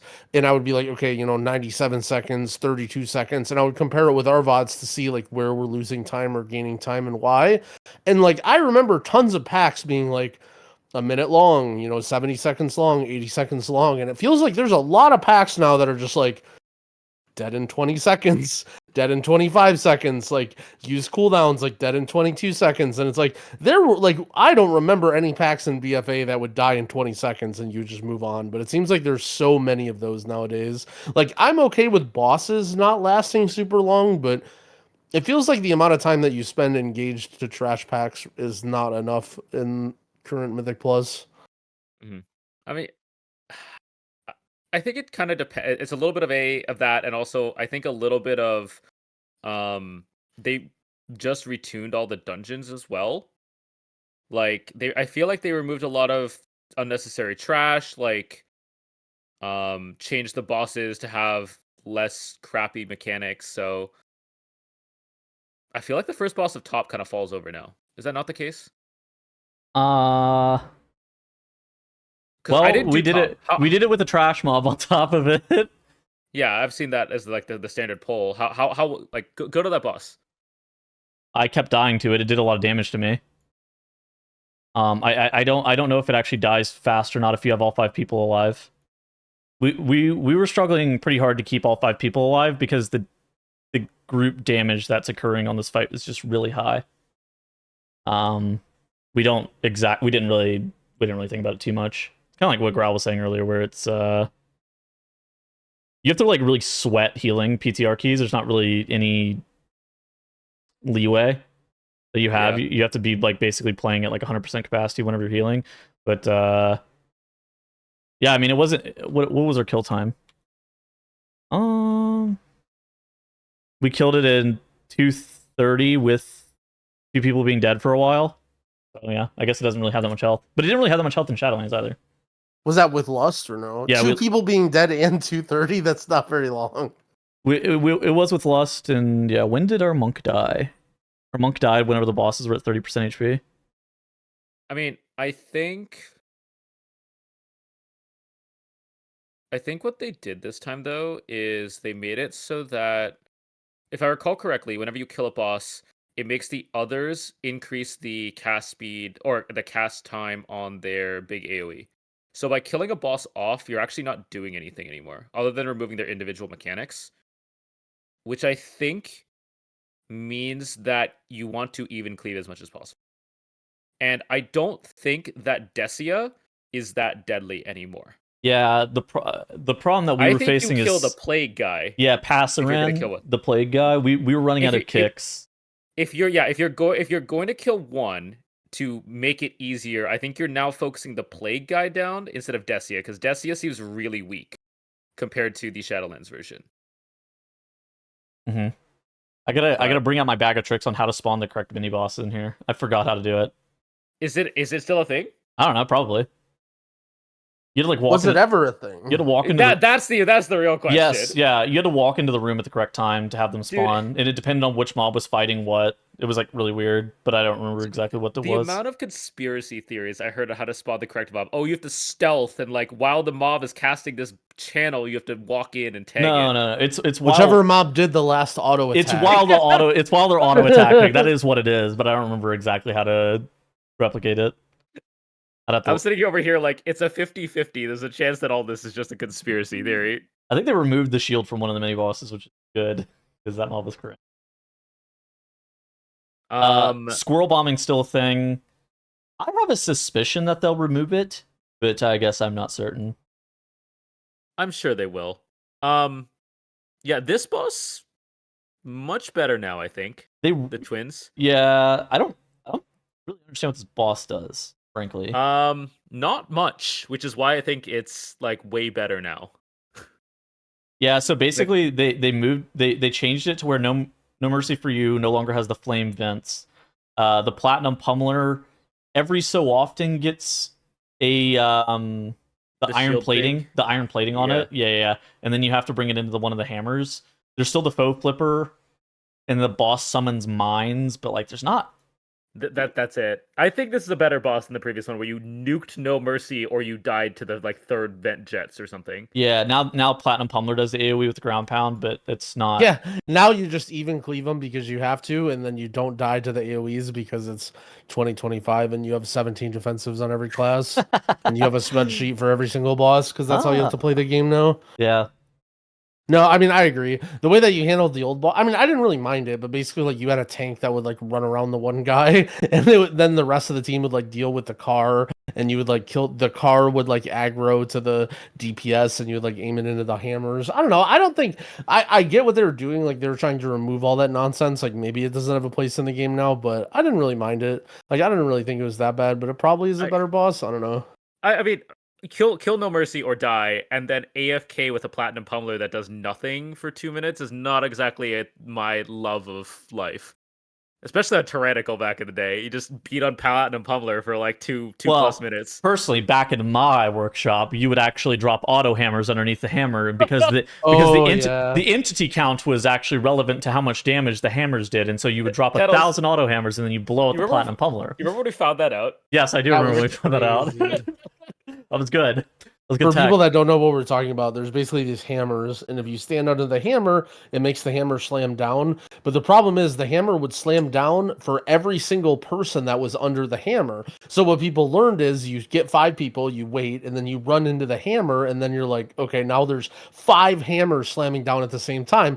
And then people learned, wait a second, if you put other shit like auto hammers into it and run in, then you can make it slam down like 10 times. We would spam auto hammers underneath it, and you're just like, that became the meta for that boss. They changed a lot. So didn't they add a bunch more trash at the start to kind of make it so basically the way that you would do it before was even before the first boss, you would just like run in with a tank and like gather everything, but you can't really do that now because there's so much more. All right, okay, did you figure something out? So the missiles are gone. They no longer blow up the pack. There's one additional trash pack. You could probably still do this in one pull, realistically, but they've added more trash as well. Like these junkyard dogs, prior to Cujo, didn't exist. Cujo's apparently had babies in the 4 years that we haven't been in this dungeon, and these junkyard dogs do a dot onto people that kills you, and so you probably want to see it. It's not really something that's reasonably healable. Basically. Yeah, it killed me. It was real good, but yeah. And then it leaves your count towards the end of the dungeon really weird. I'm gonna kind of skip forward a little bit. It leaves your count really strange, where you actually, if you kill every single mob in the dungeon, you're still 1 count short of skipping the hardest trash pack in the entire dungeon. So I don't really know what to do in here. But that's a problem for future me, I think. Yeah. This pack was always cursed because this pack doesn't have double defender in it, so you don't get enough of the shield bots. Yeah. But it has double Mach 3 with the short out at the same time, and you just fucking die. So it's like, it was not really killable. This was always such a problematic pack because the boss, like the last boss, was obviously hard and you wanted to have cooldowns for it. And the boss before this was very hard. And you know what I mean? Like the third boss is not a boss where you're going to like slow roll it and be like, yeah, I'm going to save my cooldowns. Let's just, run around a little bit and dodge some whatever those gears were or whatever. And so a lot of times that pack or that area, you end up like giga under prepared for in terms of like cooldowns and defensives and all that. And so that was a pack that feels really good to skip because it was also incredibly dangerous. And they don't really like you skipping packs anymore. So I'm interested to see how I guess people will just have to do it, I guess. I just don't know where you're skipping. To answer your question though, Growl, the first area, the missiles don't work. There's no more random knockback from the peck. So that's good. But the hammers are no longer active until the first boss. So you're just killing it. Like the trash doesn't do much other than kick detonate at this point, which is a 4.5 second. But you can't blow it up. No. Yeah, it's a 4.5 second cast. They increased it, so it takes ages to kick now, but it does nothing. Like you just kind of pull whatever you want. I'm sure at a 10 you pull the entire room and just lust and kill. These are the 2 mobs that cast detonate as well. It's just these 2 bombs, and I mean, look at how many tonks there are. There's only 2 bombs in the second pack of trash. How many were in the first pack that we pulled? Like with 4.5 second cast as well, like stops are very viable, right? Like it's 4 bombs for the entire room. I mean, you could probably just do this in one pull. Reasonable. Oh, it's 5. Everybody kicks 1. Oh, it looks like it's 6 bombs for the entire room. It's 4 bombs for this pack. Yeah, okay. But I mean, realistically, if you have enough stops, you just stop, like Solar beam, bang. so. Yeah, I don't know. High end groups, of course, are just going to do this in one pull, and it's not going to be that big of a deal. But yeah, I don't know what your like weekly 10 is going to be doing in here per se. I'm sure you're probably just going to be pulling 2 and 2 just to be safe, because this dungeon on a 10 is a pretty big joke, I think. Yeah. Again, it's about living, not the timer. Again, the timer not really bad. I don't really understand how this timer is fine at 32 minutes. Like, it was actually. We didn't. Again, we didn't that's what I'm squirrel saying, bomb. right? We didn't Like, squirrel bomb, and we like we're That's missing what our. I'm saying. Like, we did these dungeons. Like, these dungeons, like, this was not like just hold W and go through everything. Like, dude, we used to remember the D pull. We literally had a pull, like a special pull that our group did just to be able to time this key that like other groups didn't do. Forgot about that. Yeah, it was the D pull because either Dorky drew a big D to try and explain it, or because you always die. This is the pull that you one of the. We had the L pull and the D pull. This is the pull that you lost, and this is the pull that you die on. Yeah, and so like, yeah, I mean, this was not a dungeon that was a free timer, and so to hear this being like, yep, just hold W and do one pack at a time and play safe, and you have the timer, it's like, huh, like that doesn't seem right, but I don't know. Hopefully they fix the squirrels. That's like the big thing for me. Hopefully they fix those. That mob sucks. Deal with, like, I don't like. Did the did you still have the old Cujo box Weakauras still? The Cujo Weakauras. I downloaded it during the middle of the fight because I died. Because Tettles had one in his pack, and it said safe, and I was like, it said like audibly safe, and I was like, oh, I'm safe, and then I was not safe. They added that. It's interesting. What? Oh yeah, ring. Oh yeah. Oh yeah. This is no longer meldable anymore. There's like a lot of shit. Like, I'm telling you, they're cooking with the graphics, but you can no longer meld that. It. Yeah. It makes me feel good because I mean, all the way back till BFA, we talked about that, and I feel like they disagreed, and now they've come along, and I feel like seeing it, I'm not like, ooh, they were right, this looks ugly. I'm like, yeah, that looks good. I love this. This looks better. Hold on, I can tell where this is. Right? This is more defined. And I kind of understand what they're coming from too. Like, the old mindset was sort of like make something that looked more realistic or like wasn't so obtrusive, and then always sort of like, how do you say, like, estimate down, like try and not make it so the edge is super tight, and like if you're on the edge you don't really feel like you get owned. But I feel like they just missed the mark so much with it, right? Like, I feel like just having defined edges and just making it very clear where stuff is just so much better. Wait, were there always 4 jumps? I saw it increases every time. Yeah, I want to say it starts off with 2 and then does 3, I thought it was 2 then 4, 3 and then always... I don't remember it going to 4. I think you go to 5 even. I think everybody can get left on. I think 4 sounds right. I think your tank can get jumped on, can they not? This is a nice week where you got here that just blocks everything on your screen. Feel like SCO. I mean, overall though, like, this looks brutal out of 14, by the way, or 13. Yeah,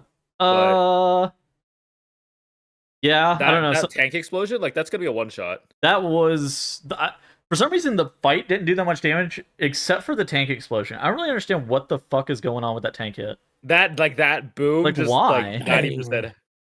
Like, why is that the mechanic that they've chose to do? Like, the unavoidable 70% of my health. Like, I went from 100 to 9. Like, what are we doing? I can't believe we all have to promote the Cujo box Weakauras for the 3rd time now. It's all good. It's all good. It's included in the Tettles pack. The last boss that changed was the Theater of Pain Lich boss. Do you have that one? I do. Yeah, that boss actually looked that boss actually looked really cool, and I was pretty happy with how this boss came out. Yeah, me too. As a ranged DPS, I think that this is a great fight. As for melees, you have to dodge permanently, and as a ranged, I'm afforded the luxury of standing out here until they put up a wall. I was gonna say that's gonna be a wall or like shit on the ground in like next build. Bad news for Blizzard. I know of another spot. I'm gonna go stand here next. I'll hit the boss from afar again. They don't know about me. But yeah, you can just stand here, and while your melee DPS are trying to dodge all this shit, you can just AFK. And on 10, all this was one shots, by the way. Those balls, there's a tank frontal that every melee died to that I saw. All of it one shots on a 10. Brutal. Seems about right. There's also ads that end up spawning, and so they changed the ad mechanic. You used to like grab them in hands, and then you got like a damage buff, and you got silenced dog shit mechanic It's gone, thank God. I'm glad that they reworked how this fight works. That was all beans. Now you have to. Now these ads walk towards the boss, and you just have to kill them. And yes, it's like Yasma. Again, as a ranged, I'm afforded this luxury of attacking from afar and not having to dodge these orbs, so I can just tee off on these ads. Really is just like Yasma. I didn't even think about that. Yeah. Yeah. I mean, the ads have a lot of health. They really did. I'm gonna be honest. I don't know if I want to do this boss the intended way as a ranged. Like, I mean, like having to dodge nearby? Or... Well, it's more like having to dodge that much just looks awful.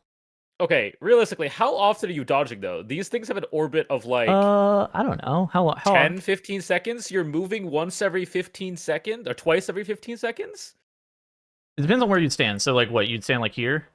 Stand anywhere. If it orbits... You stand here, then you move in, then you move back out. You move in, then you move out. Twice every 15 seconds? That's not that bad. And then you have to stack up to drop the balls, but they would stack up on top of you. Right? Like, I don't think it's that bad. So what, you and your healer would probably play here and here? Yeah, and then when the ball comes around... How long is that orbit? 39? You move forward, then you move back. I don't know. Looks like the orbit's 20 seconds. Okay, so... Even better. You move twice every 20 seconds, and then for the ad stack up. Yeah. Yeah, maybe it's not that bad. Maybe it is better than I thought it was going to be. I'm looking at this one that's moving at Mach 10 in melee, and I'm like, oh, God. Sure. But if, That's not the one I'm dodging, I guess. I should be looking at this. I should be looking at this one. Why are some of these spawn... I don't understand why some of these spawn further out. Like... Or them are weird. Anyways, I'll figure it out whenever they put up a wall, but until then I was just standing here. I think this is a better fight. I think the old fight in this dungeon sucks. And if you don't kill all the ads, by the way, you wipe. But that's just how it be. Alright. What else? Was there anything else that you wanted to... You thought was interesting? No, I think we covered for the most part a lot of the returning dungeons. The vibe that I got was that along with the timers, they just felt a little bit easier than the newer dungeons. I don't know if you felt that same way, but it seems like a pattern there where the older dungeons are like, maybe it's just because we've mastered them and we're, experts, but it really felt like, like while there was things that were one-shotting you guys, like also you're in here like doing 14s and shit, but I don't remember anybody doing 14s like the other ones. People did 15s last week too. I mean, you're doing in Mythic, like next tier's Mythic gear, right? All the gear on the vendors next tier's Mythic gear. Well, you're getting scaled. I don't know what we're getting scaled to. I don't remember anymore. Okay. Yeah, we're scaled. I could be wrong, but it did seem like these were a little bit easier per each key level. It's possible. It wasn't like that noticeable, but also I wasn't sitting here grinding trying to time the keys, right? Yeah. Like, if I was trying to, like, maybe Rookery... we were actually trying to time Rookery on a 13, and we were actually struggling. These are easier than that, for sure. So, yeah, I don't know. It could be because we mastered it. It could just be because...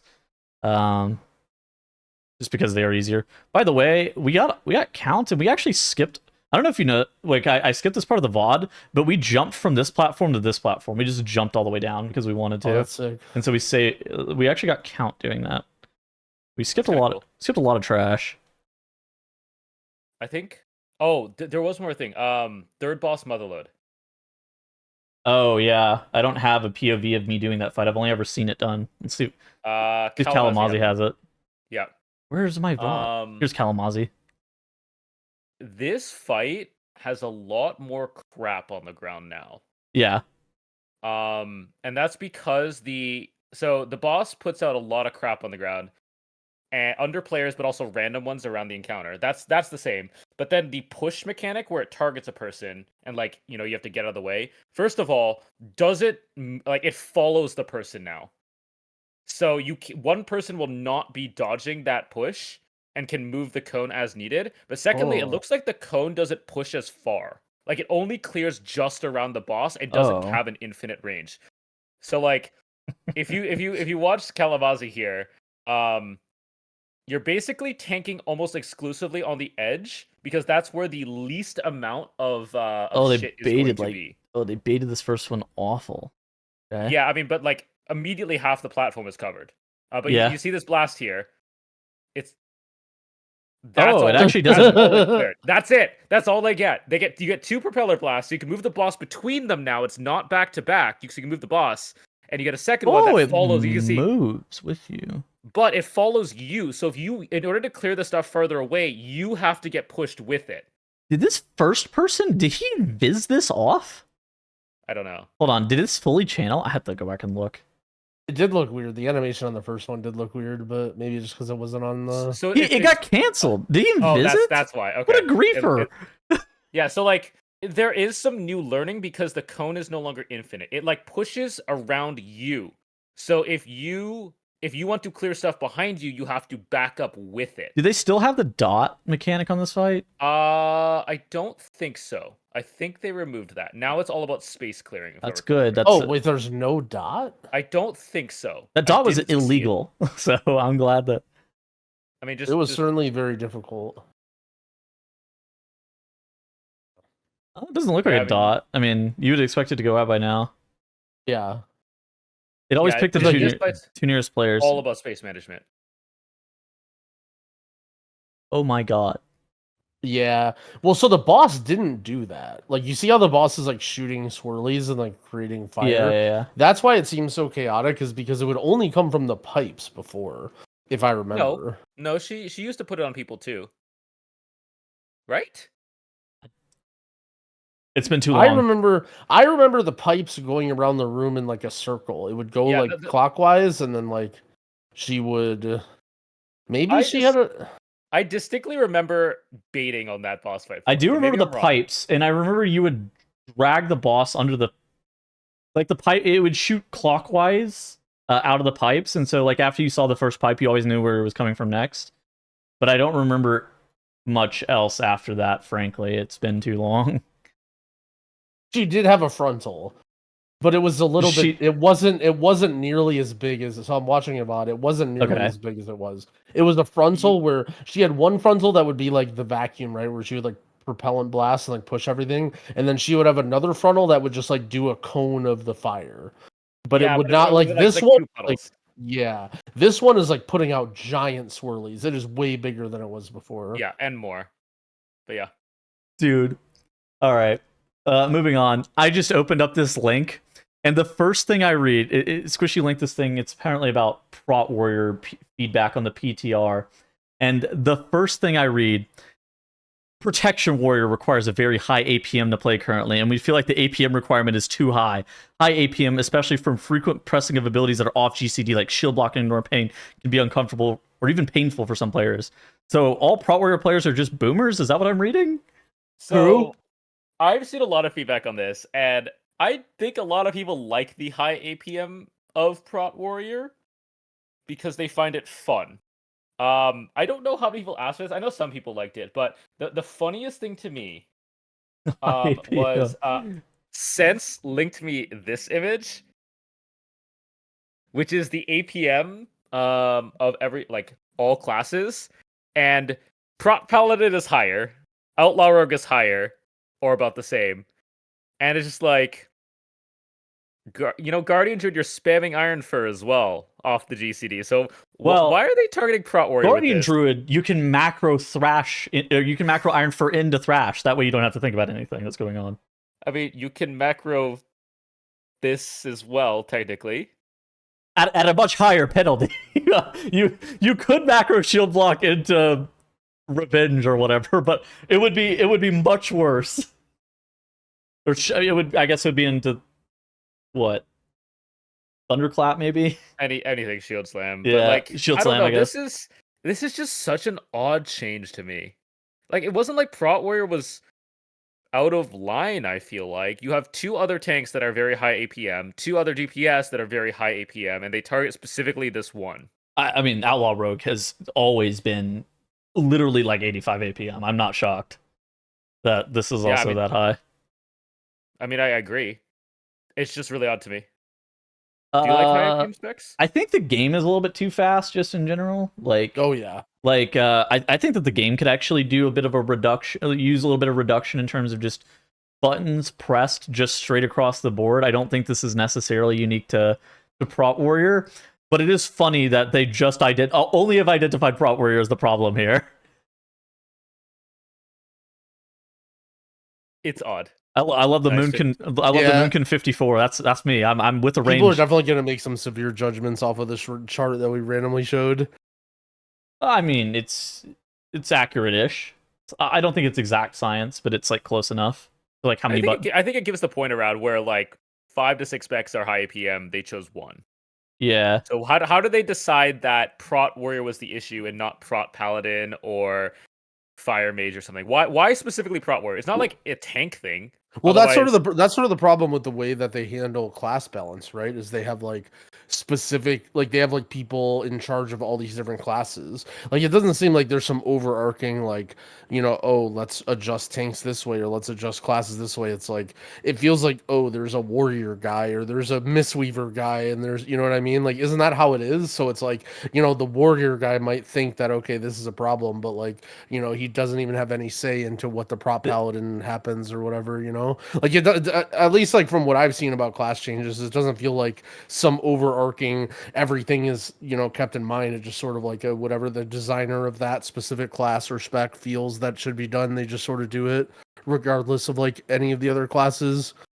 It's kind of weird because Mage for this tier has like Combustion CDRs their tier set, and so they're in Combust a ton, which gives them Fire Blast recharge rate, and they're just spamming shit off the GCD, and you like finish playing a session and you're like, holy fuck, my hands. Hands are, you're just like, wow, this is me with Outlaw. That's it. Yeah. And I mean, I play casters. I'm way more inclined to play something that's a little bit slower, and then you log on to Fire Mage and you're like, holy fuck, this is a lot of off GCD abilities. This is a lot for me. If their goal here is to raise the floor of Prot Warrior, as in if you play Prot Warrior badly, you're sturdier, I think that's good for the game. That wasn't what they said. I'm not talking about what they said. I'm saying if that's what happens. Okay. Because let's say sometimes there might be a disconnect between what they say and what actually happens. So if the floor happens to go up on Prot Warrior, I think that's good for the game. If it doesn't, oh boy, will people be mad. People are already mad about the state of tanks. Like, this will not go over well. Yeah, I think in general, though, like, off GCD abilities, they're pretty common in the current state of the game. But I think just in general, like, the pace of the game has increased so much. And it's not even just, like, in terms of what we're doing with the mobs and how we're interacting with the mobs, but just, like, how fast you're expected to press your abilities has gone up a ton lately. And I think that's... I don't know. Maybe that's something that Blizzard should be looking to address. I do think that JPC might have been right though about the Outlaw meme. Yeah, I mean, off GCD abilities are interesting. So like when I started playing, it was the beginning of BFA, and that's when they first started like tinkering with the GCD. I remember, and they were like putting abilities back on it, and it upset a lot of people. I feel like when it comes to tanks and healers, they need to be a little bit more lenient than DPS. Like DPS, having things off of the GCD that is part of your rotation is like a choice, you know? Like I think Fire Mage existing and like needing to jump and needing to Fire Blast is like part of the class, but they shouldn't have that too often, you know? Like there shouldn't be too many of those classes that have that. But with like tanks, for example, it does kind of feel like when you press a defensive button, it should just activate immediately, you know? Like when you press shield block or when you press this or when you press that, like you shouldn't have to wait 1 second for it to come up because you're on GCD. That's fair. No, Yeah, I mean, I agree with that point. I mean, that's why all defenses are off the GCD, right? And yeah, like I don't necessarily mind like you know, having certain specs be like very high APM, crazy mash buttons, you know, like, you know, payphone GIF guy or whatever, like the melee Halandrous thing. But it's like for the most part, most specs shouldn't function like that. And I don't think tanks should necessarily function like that either, but I think you should have a lot of your abilities on demand when you need them when it comes to tanks and possibly healers too. At least stuff that doesn't have a cast time. All right. What I've brought to share this week is the Tettles Season 2 Dungeon Pack. So if you want to hop on the PTR yourself, you probably don't because you're not a sweat. Say you did, hypothetically. you can download a Weak Aura pack that gives you some alerts for all of the dungeons that are currently available for testing. Obviously, it's a preliminary pack. They'll probably end up updating it and finishing off as the season gets closer, but it's some initial stuff that can kind of help you learn the dungeons, or while you're doing the dungeons, you can learn with time. And so if you're looking for a Weak Aura pack, this is always the one that I end up using every single season, so it's definitely pretty good. Yeah, I think in addition to that too, it's a really good skill to be able to like alter things like this too. Like this is such a great, like not only is it useful as like an all-in-one thing too, but it's such a great springboard to sort of create your own thing, you know. Like let's say there's an ability in there that's not listed that you want to have, and like there's too much noise and you want to remove some things. Like spend some time, learn how to, like, you know, how do I turn something off, how do I make something bigger, how do I change the noise. I feel like a lot of people could really go a long way learning. Like, look, you don't have to be a, you know, 5-head programmer or customize your own Weak Auras guy, but just learning how to make small changes and modifications to a Weak Aura pack like this is like very, very, very valuable. I feel like a lot of people get turned off from stuff like this because they're like, oh, this is way too many bells and whistles, I don't want to deal with this. But it's like, there's been plenty of seasons where I take this Weak Aura pack and I literally delete everything but one thing, or like two things, you know, because I'm like, this is an insanely useful Weak Aura. Or like one thing he does is like the internal cooldowns of spells. Like you get to see when a mob is about to cast a spell soon, and it's like, it's very, very helpful. And yeah, I think you know, if you're somebody who's like looking at a Weak Aura pack and you're like, oh no, I don't want to deal with this, like download it anyway and then just customize it exactly how you want to. And I think it'll help you a lot in that like Weak Aura journey. It has a lot of our audio functionality, right? Like it tells you a lot of things that are going to happen with audio cues. I turn a substantial amount of them off, but I'll leave some of them on that I catch myself still missing. That way I can make sure that I remember it. Like second boss of Grim Batol, he's about to do that frontal. The frontal is like, it's the exact same spot every single time, but I kept missing it, and so I just turned the audio for it back on. But in general, I just like start and I like turn a lot of them off, but even still, there's like specific things that'll have like highlight on the screen or like tell you specific information. That's pretty good. And I think that one of them too, that like he had in the last pack that I thought was probably one of the most valuable things, is he had like a scrolling list that with the second boss in RIXXA that told you the ICD of who was going to get debuffed with the swarm next. And I think that stuff like that is actually really important. I mean, I consider these dungeon packs like the bigwigs or the DBM of dungeons, because DBM and bigwigs, in my opinion, are really good for raid, but not as good for Mythic Plus. These Weak Aura packs that usually go out are usually a lot better in my mind. Peril does a really good job of setting it up from like a Mythic Plus player's perspective for Mythic Plus players, right? He's not giving you just like excess shit. He's basically making the pack for himself, and he's like, yep, you can take it if you want to, and if you don't, that's fine. All right, Growl, did you have anything to share or no? I think my rant at the beginning was enough. Oh, the crash out? Yeah. Apparently, yeah, that's enough, I think. Dude, I tried to open the Q&A question, and I just opened back up to Asmongold. Yeah, I couldn't believe it. Like, that's crazy, right? Like the fact that I'm pretty sure what happened is he got his Twitter account hacked, right? Like that's what that was. Like his Twitter account got hacked live on stream, and the guy who hacked it just first global creates a cryptocurrency. Yep, we live in the right era for sure. This is a beautiful timeline. All right, we got some Q&A. First question from Nasumi, yeah. What do you think Blizzard is doing with the new 2850 IO achievement? And then there was some other stuff that was stated with it, such as alongside, you know, is it supposed to be for people who are 3-chesting 10s and 11s to doing more 12s? Like, what is this really supposed to accomplish? I think Squishy nailed this when we had this discussion, and I was very confused about it. So, correct me if I'm wrong, the previous 2080 or 2850 achievement, it made it so your keys don't deplete below 12s, right? That was like the thing that they announced, and they removed that, and now there's a new mount instead. Is it removed? Is it removed? I don't know. I think this is I think the mount's in addition to the rest of the stuff.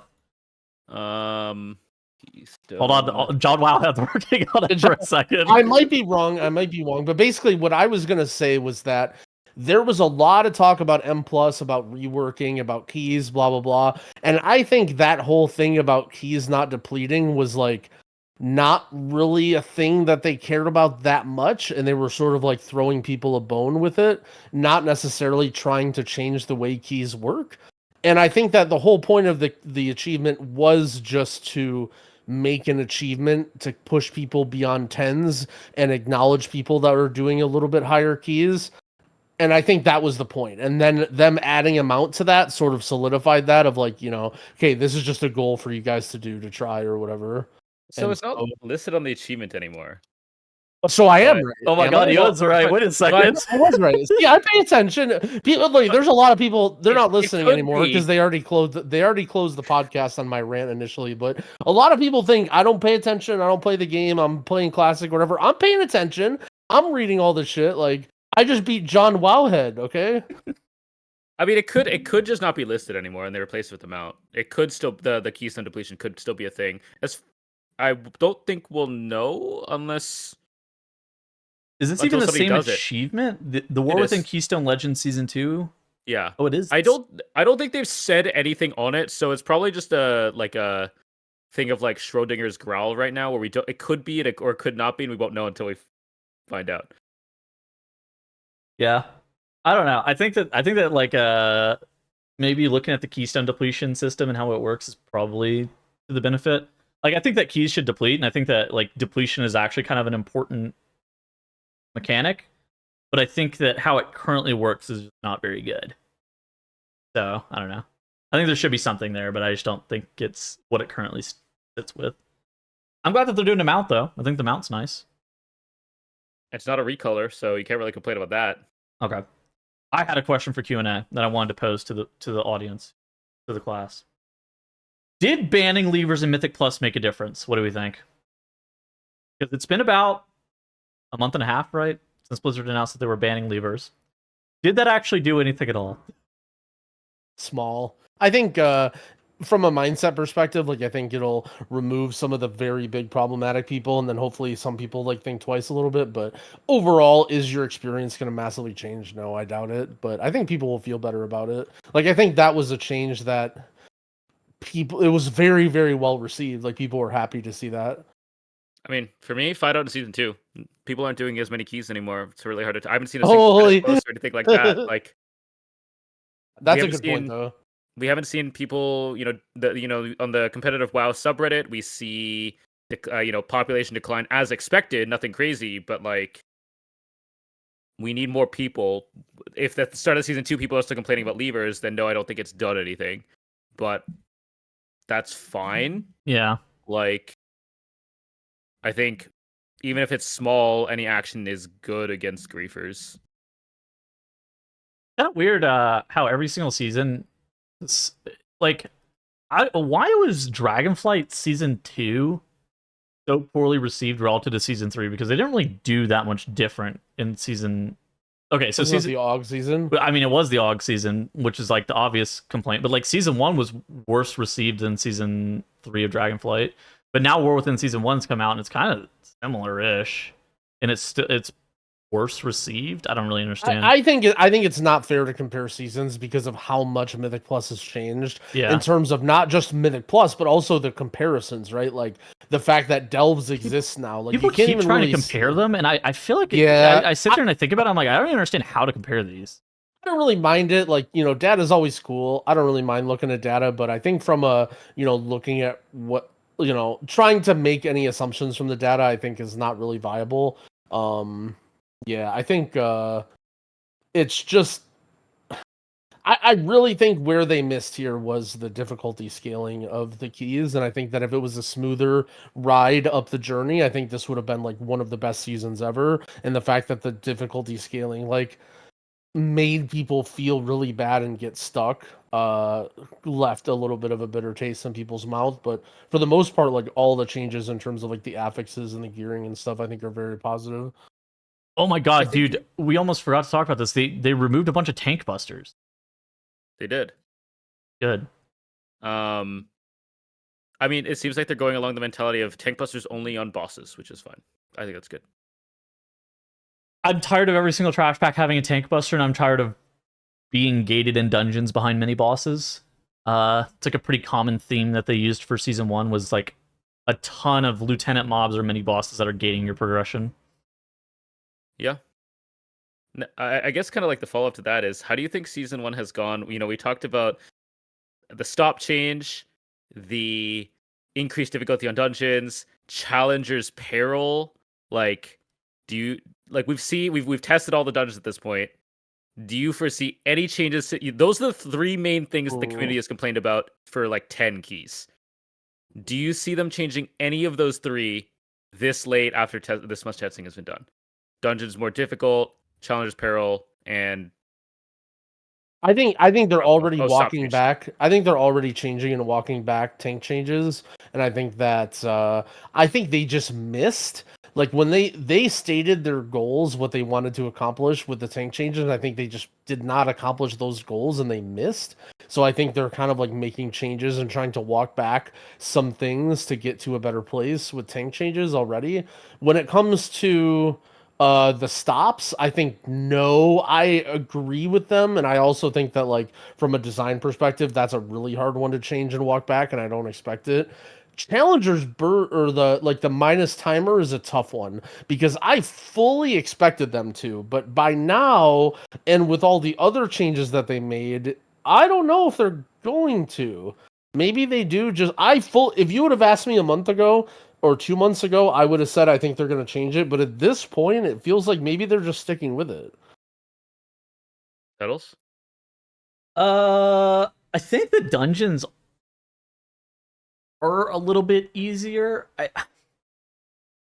I don't know if they're easier enough, but I do think they are easier. In terms of the stop change, my opinion hasn't really changed too much. I actually think the issue is that classes just have too many stops, and so Blizzard had to do something in terms of like whenever they were designing Mythic Plus dungeons, they had to change how the mobs functioned to kind of counteract how many stops you had available in your group. And so until the amount of stops just change with the game, I think this is probably just what we're gonna get. I don't like it. I don't like it like that, but like that's how it is. I'm kind of similar to Growl. I'm shocked that they didn't change Peril. I think that people kind of stopped complaining. Like people stopped posting on the WoW Reddit, right, about challengers Peril. And so that they're probably were just like, yeah, they stopped complaining. It's fixed. But in reality, I don't know. I think it's Challenger's Peril is more punishing the earlier on into a season you are. I'm kind of interested to see if this this complaint comes back at the beginning of next season. Because it's more punishing at the very beginning, right? Because you're dying more. Yeah. The interesting thing is, and the reason I bring this up, is I feel like they've made strides into those major concerns for Season 2. The dungeons are slightly easier, in my opinion. Slightly, yeah. It's not like a ton, but it's a little slightly bit easier. They've addressed the stop change indirectly. I don't think they'll ever change it, like Growl said. I think they made stops less of a concern when you kick over somebody because the cast times are 4 seconds long now on the important casts. And so when you actually hit that, like, you just chain stops more, and then you get your kickback. I think that's, like, I don't think they'll ever go back, but that's the next best thing in my mind. Well, that's just that specific mob. I think in general, if they, like... So they don't have as many chain casters, but they do still exist. Like, I talked about the Rookery last week, and I talked about archers that cast Lightning Bolt. Like, those mobs are still in the game. Sure. Yeah, so basically, here's the thing, this is where I think there becomes a huge separation between, okay, there are some problematic packs, but for the most part, like, you know, middle range keys and higher range keys. So when it comes to like the 4-second casts or whatever, right? Those are casts that are meant to be like, you have to kick this, you know? This is a volley, this is a poison nova or whatever. And like, no matter what key level you're doing, you're expected to kick this. And they've done a lot in terms of making the cast times bigger and also telegraphing them better to sort of help people kick those, right? Like, to me, those aren't the problem. The problem exists right now that I think they're missing and they don't fully understand is the mobs that chain cast like a bolt or like a, you know, a fireball that is effectively an archer, and they sort of see it as an archer, right? Like, it's not meant to be a mob that you stop every single cast. The problem is when those mobs coexist with other things that are very problematic. So like the biggest example of the offenders right now, I think, is in Grim Batol in the fire area area where the second boss patrols, you have the mobs that do those casts, and then on top of that, you have the giant fire golem, and the giant fire golem does big AoE. And so the problem is when one of the archers, quote unquote, shoots you and the big AoE happens, even on like a 10 or 11 key, you basically die, you get comboed down.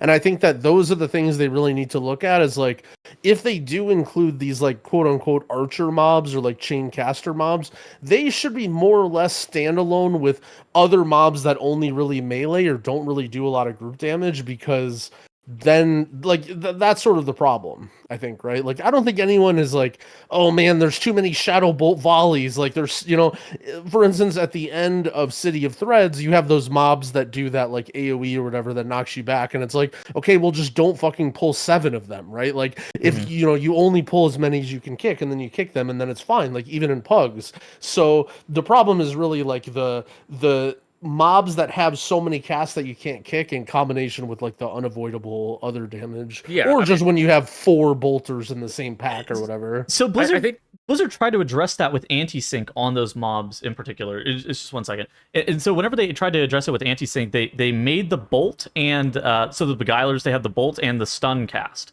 The bolt is on anti-sync and the stun is on anti-sync, and so they only 2 of the beguilers can cast at once. And they would have to be casting different abilities, but it's difficult and it's really obnoxious to actually figure out what mob is going to be casting next anyways.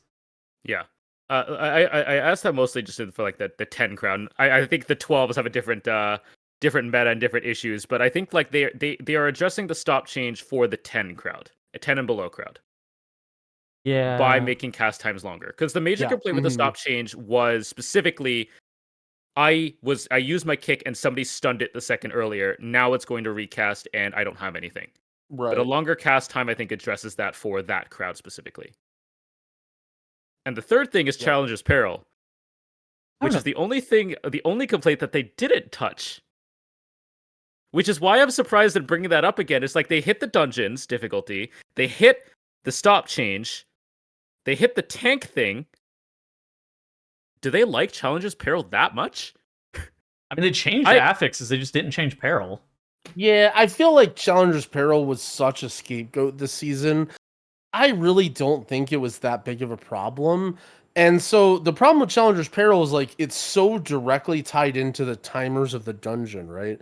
So like essentially they did a thing that was sort of like, I don't want to say a fuck you to the community, but I thought it was kind of funny, where they're basically like, okay, you guys don't like Challenger's Peril, we're going to add 1.5 minutes on every timer. And it's like, okay, well, there you go. Now you actually have 6 free deaths. And if you're wiping more than, you have more than 6 deaths, it's like the question is, should you even be timing that key? And so in theory, the timers are easier with Challenger's Peril now than they were without it.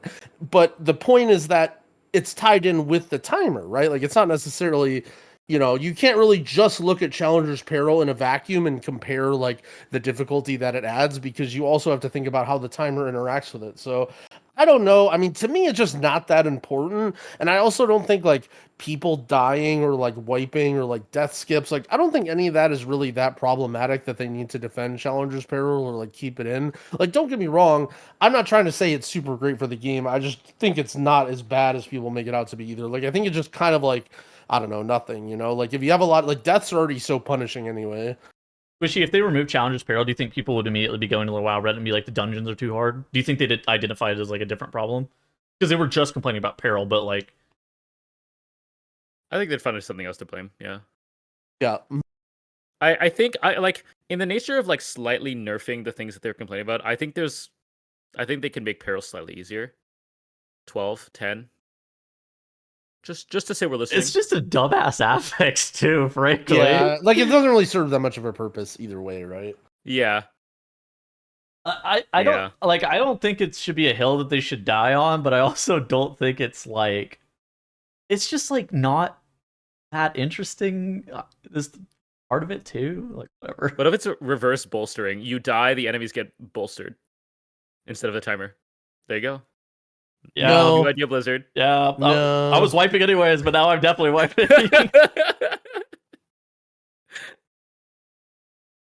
I will say I'm thankful that bolstering and saying winter go.